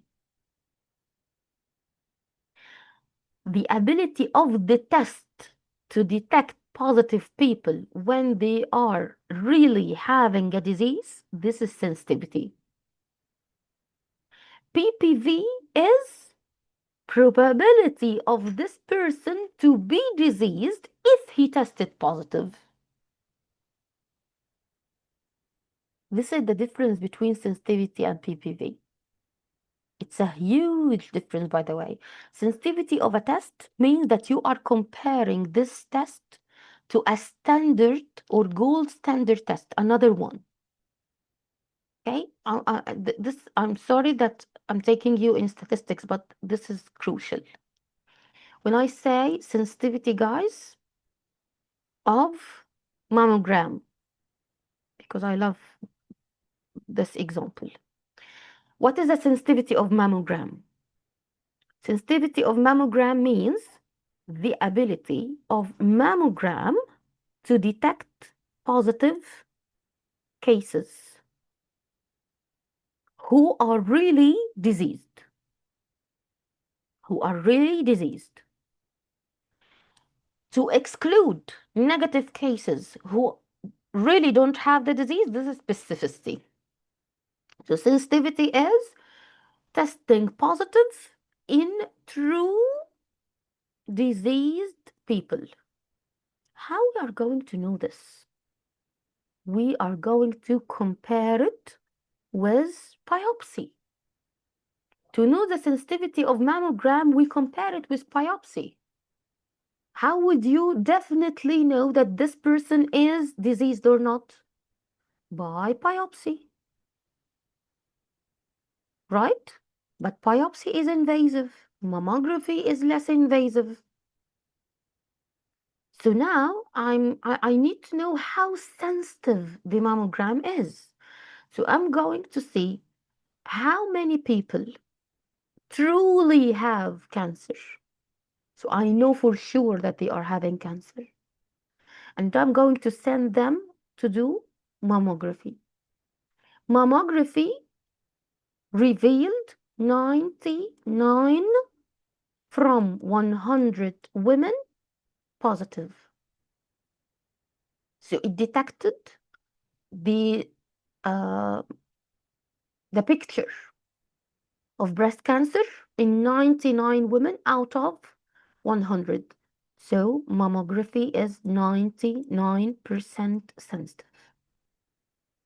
This is sensitivity. PPV is a total different thing. A PPV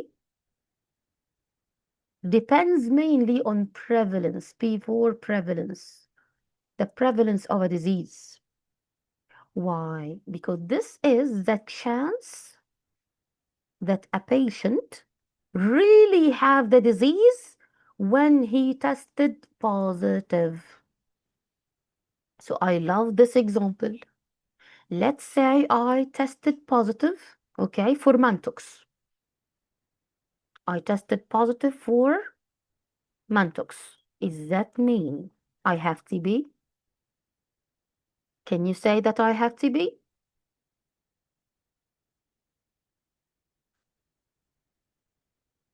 Yes, if the prevalence of TB is high in my country. No, mainly no, if the prevalence of TB is low in my country.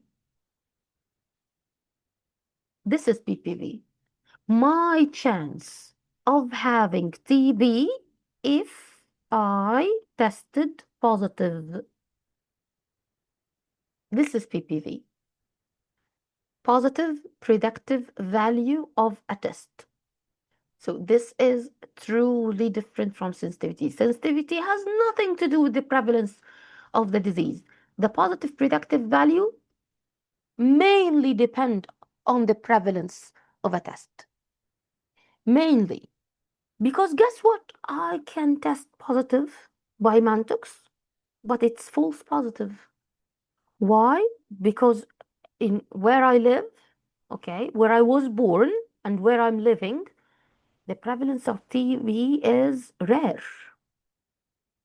So now my chances of having TB is very, very low. I hope you got it.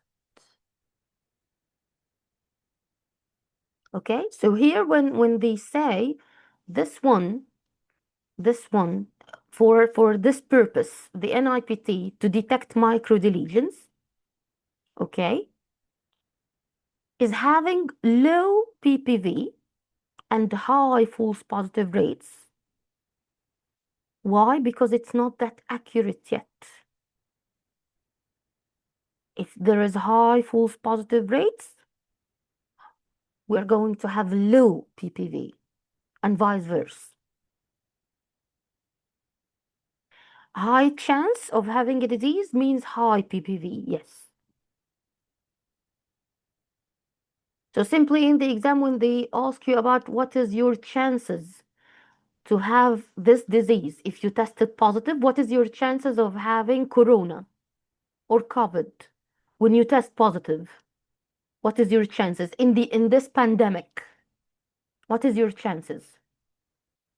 We are having a pandemic for COVID-19 and you tested positive in the screening test. So what is your chances to have real COVID? Very high. Very high. See, this is how they are going to play with words. Never ever choose sensitivity number as PPV. They are not similar. Okay, so don't choose the number of sensitivity and put it as PPV. To calculate PPV, you need true positives and total positives. Total positives.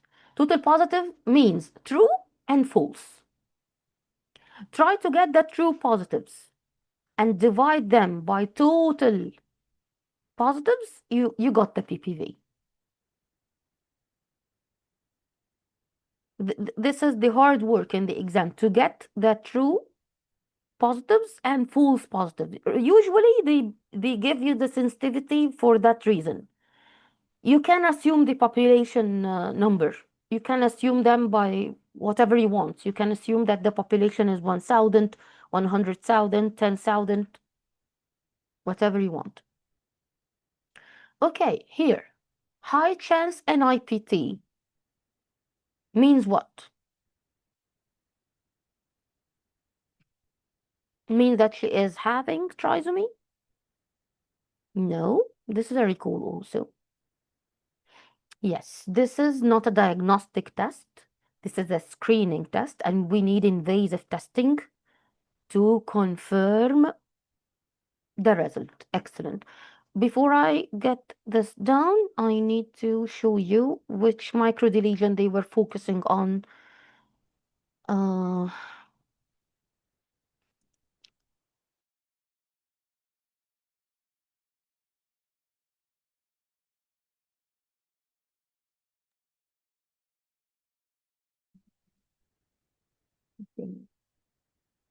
احنا في ابريل.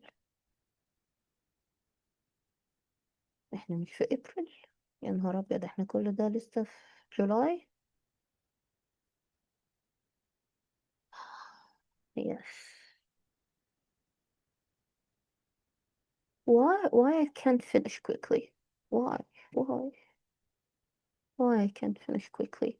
This was a CPD question, just to remind you. Okay, the questions we are having today are different from what we covered before.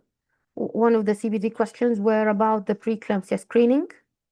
Okay, how you are going to detect that this patient is risky for preeclampsia.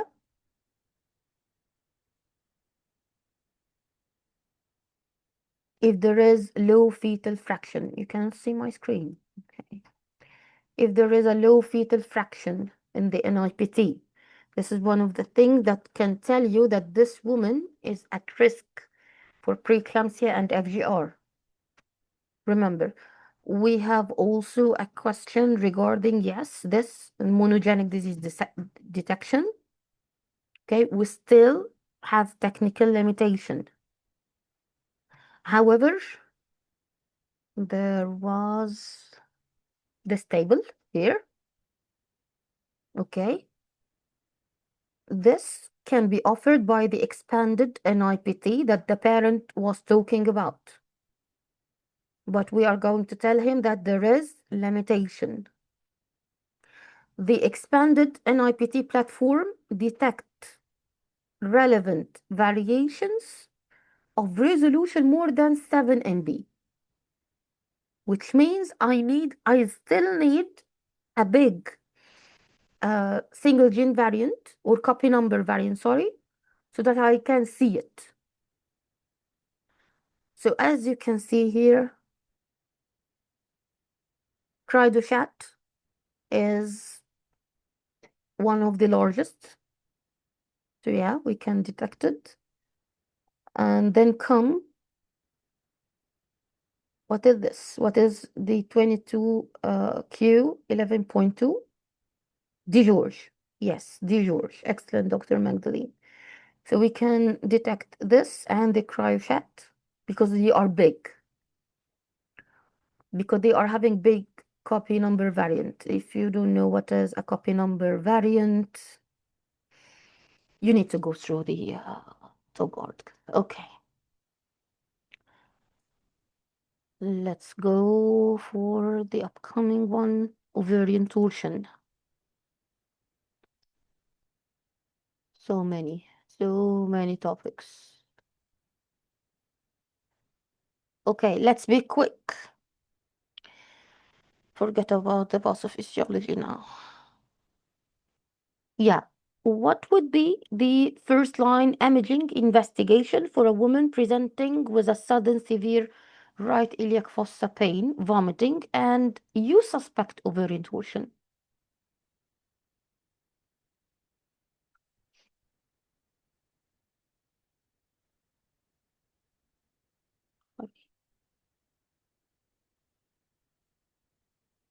Choose wisely. Yes. Pelvic ultrasound with Doppler. Excellent. This is the first line imaging. And by the way, those can be exam question. The ultrasound features, like the string of pairs or the whirlpool sign, those can be exam question. Okay. A woman with clinical features of torsion. The ultrasound shows preserved arterial Doppler flow to the affected ovary. What does this mean? I can't promise anything, but I'm going to talk about it with the team.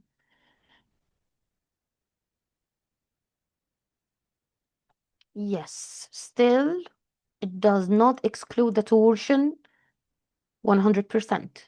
Yes. Okay. What are the factors that can predispose to ovarian torsion? The most important one. Actually, you are correct. The ovarian volume. Yes, the ovarian volume. Ovarian torsion occurs more commonly on the right side than on the left because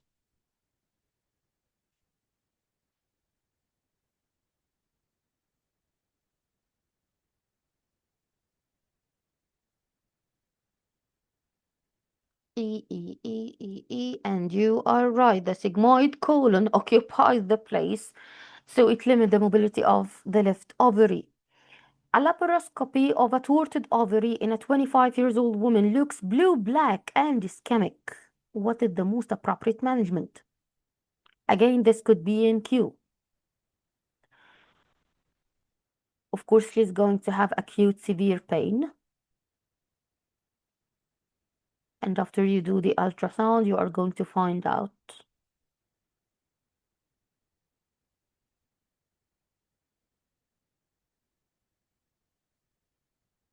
So it looks blue, black, and ischemic. Does that mean that it is non-viable?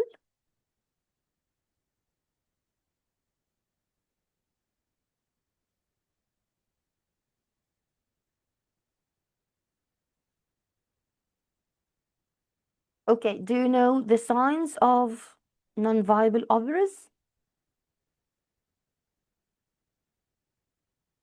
A sure sign when they say it's friable. It's friable.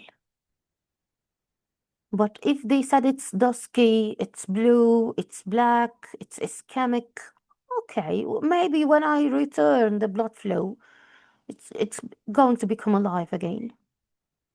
But if it's friable, this is a sure sign of death. An ultrasound report described a whirlpool sign in a woman with acute pelvic pain. We all now know that this is, yes, a twisted vascular pedicle of the ovary. By the way, it can mean something else if we are doing the ultrasound to the vulva. But anyway, if it's friable, oophorectomy. There is no way to save it. Okay, a woman has a strong clinical suspicion of ovarian torsion despite equivocal ultrasound. What is the definitive step for diagnosis and treatment?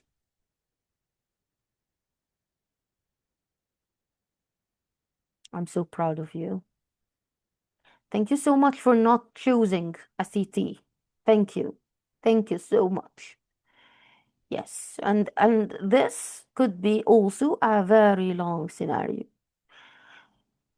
Okay, and they are going to bring you equivocal ultrasound features, but she is in acute pain. Okay, and the pain is not managed, let's say, correctly by the usual pain management. And You know the concepts. I don't know why the scenarios are frightening you. I don't know why.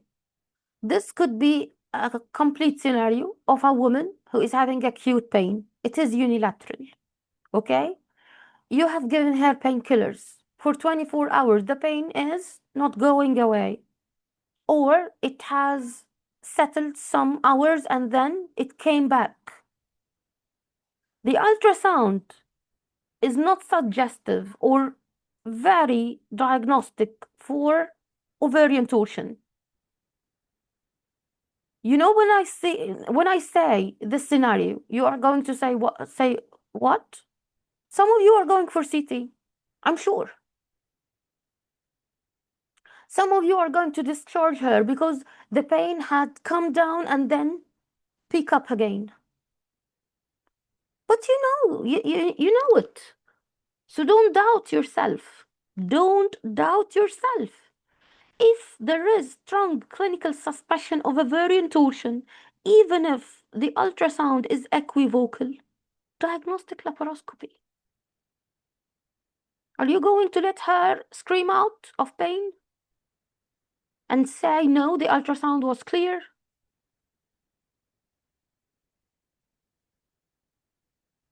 So, see, wallahi, all of you have answered this one very quickly, very quickly. So why, if I bring you a scenario, okay, with details, you are going to say, no, I'm going for a CT.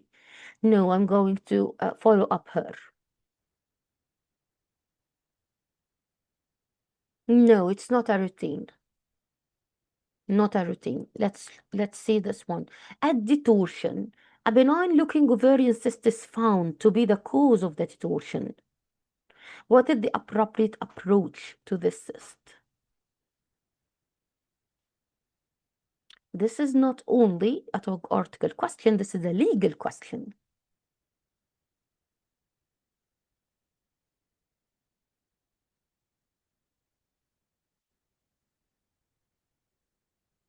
Yes. I shouldn't touch this cyst right now if I haven't counseled the patient about it. And who knows? Maybe it is functional, right? So I can perform the cystectomy if I have the consent, or I can do it in another time. So proud that you are aware of the legal issues. A young woman has 2 episodes of ovarian torsion affecting the same morphologically normal ovary. What should you do to reduce the risk of recurrence? Yeah, this is, by the way, the first and most important indication for oophoropexy. Otherwise, it's not a routine to be done. If the lady is high risk for ovarian torsion, like being lean, very thin, and she is always having big functional cysts, for example, or recurrent ovarian torsion, yes, you can go for the oophoropexy. I think we need a break for 10 minutes and we can resume because I want to finish the 2025 topics. Okay, let's have a look over this one, the vulvovaginal cyst. As you all know, we had 2 questions regarding them in January 2026. They can bring you a picture, or they can bring you theoretically like this, okay? Or they can bring you like this and tells you what would be the management indirectly. So this is going to be 2 in 1. 2 in 1 means I need to diagnose and also choose the management. Okay, so I need to make sure of what is written in the scenario, how the cyst looks like. Okay, so it's a non-tender cystic swelling. Even if they brought me a picture right here, still I have a scenario, okay? Non-tender cystic swelling in the posterior lateral aspect of the vaginal introitus. Give me a diagnosis.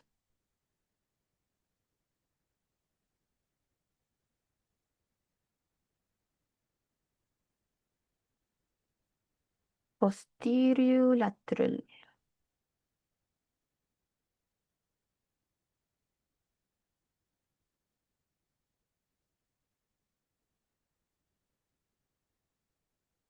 Most likely this is. For a moment you had doubts about it. Yeah, this is a typical porcelain gland. A typical porcelain gland. And we have another talk article about the management of a porcelain gland. The most common management for it is going to be the word catheter. The gold standard for it is going to be marsupialization. The gold standard for recurrent porcelain gland cyst or abscess is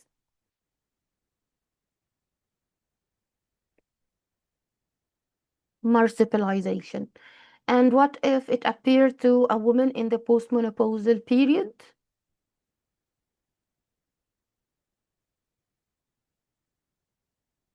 Excision of the gland itself. The gland itself. Excellent. Okay.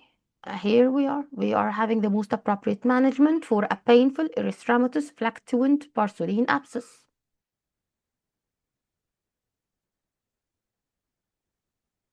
C. Excellent. Okay, 55. Solid or persistent mass in the region of porcelain.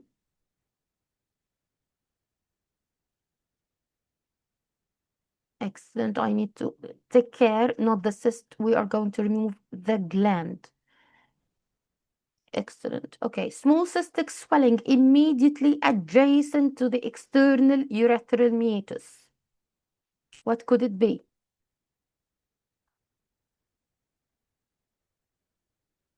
Skin cyst. Yes. Okay, a woman has a mucus-filled vaginal wall cyst. On histology, it is lined by a mucin secreting columnar epithelium. What is this?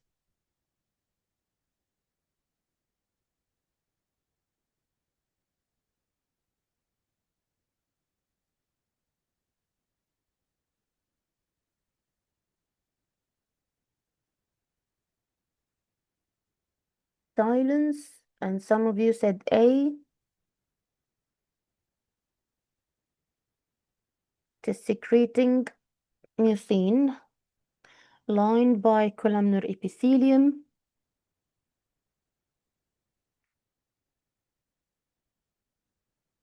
This is a Mullerian cyst. This is the commonest type of vaginal cyst. This is usually where? Where? Where it's going to be? Anterior wall, lateral walls, posterior wall.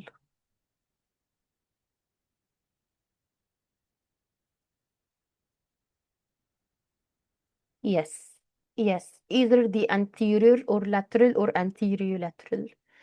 A woman has a soft swelling in the upper labium majus extending toward the inguinal region, which is sometimes mistaken for a hernia. So what is this? Yes, a cyst of canal of Nock. This is, by the way, could be exam question for part 1. So let's put it here.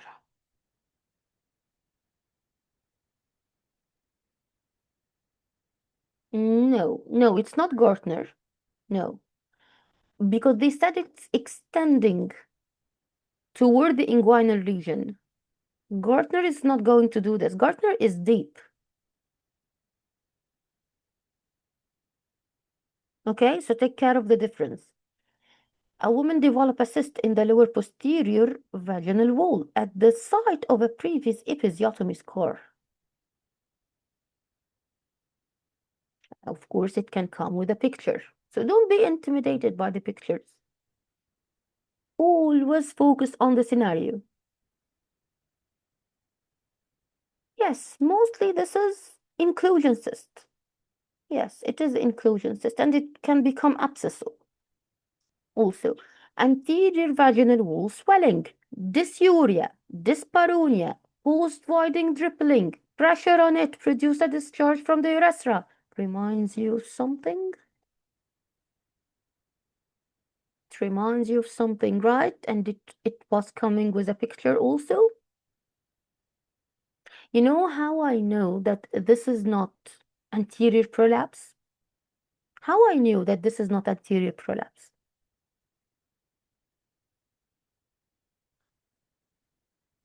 There, anterior prolapse can have dysuria and dyspareunia.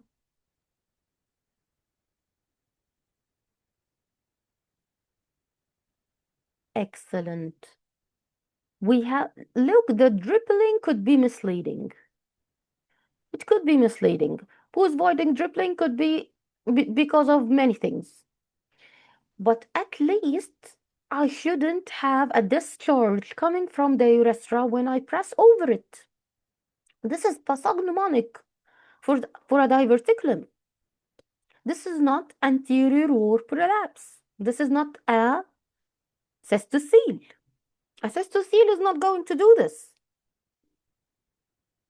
Okay? So even if I'm having dysuria or dyspareunia with a cystocele, no way when you are going to replace the prolapsed part of the anterior vaginal wall, you are going to have a discharge from the urethra. This is why this is a urethral diverticulum. We are having the triad, the DDD, the dysuria, dyspareunia, and dribbling. A woman with incidental, small, asymptomatic vaginal cyst, entirely benign features. What would be the most appropriate management?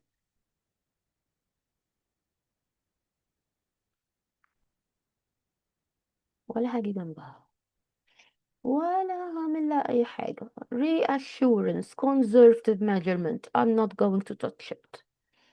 If it's not causing you any problem, it's not causing me any problems. Leave it. This is like a general rule for anything, not only for vulval cysts. This is also for ovarian cysts. This is also for benign fibroids. If it's not causing you any symptoms, it's not causing me any trouble. Thank you guys for showing up. I'm going to send you the rest of the topics, which are not many. Alhamdulillah, they are not many. We are talking about COVID-19. We are talking about, I told you, the hirsutism, right? OHSS. So that's it. They are fine. They are not that difficult. I'm really grateful for you showing up today. Thank you so much, and all the best for every one of you. I appreciate you showing up, my dear. Thank you. And I'm going to talk to the team about posting the file. Don't worry about it. Okay, take care, everyone. Please stop panicking. You are good. Trust yourself, please. I'm now sure that you are good. There is no hard question. There is hard getting the question. So try to get it. Try to make it simple to your brain. Don't overthink, and you are going to get the correct answer, inshallah. Inshallah. All the best. All the best. We are going to announce it. Yeah, definitely. I'm going to send it to you right now. Yes. Okay. Thank you, dear. Assalamu alaikum.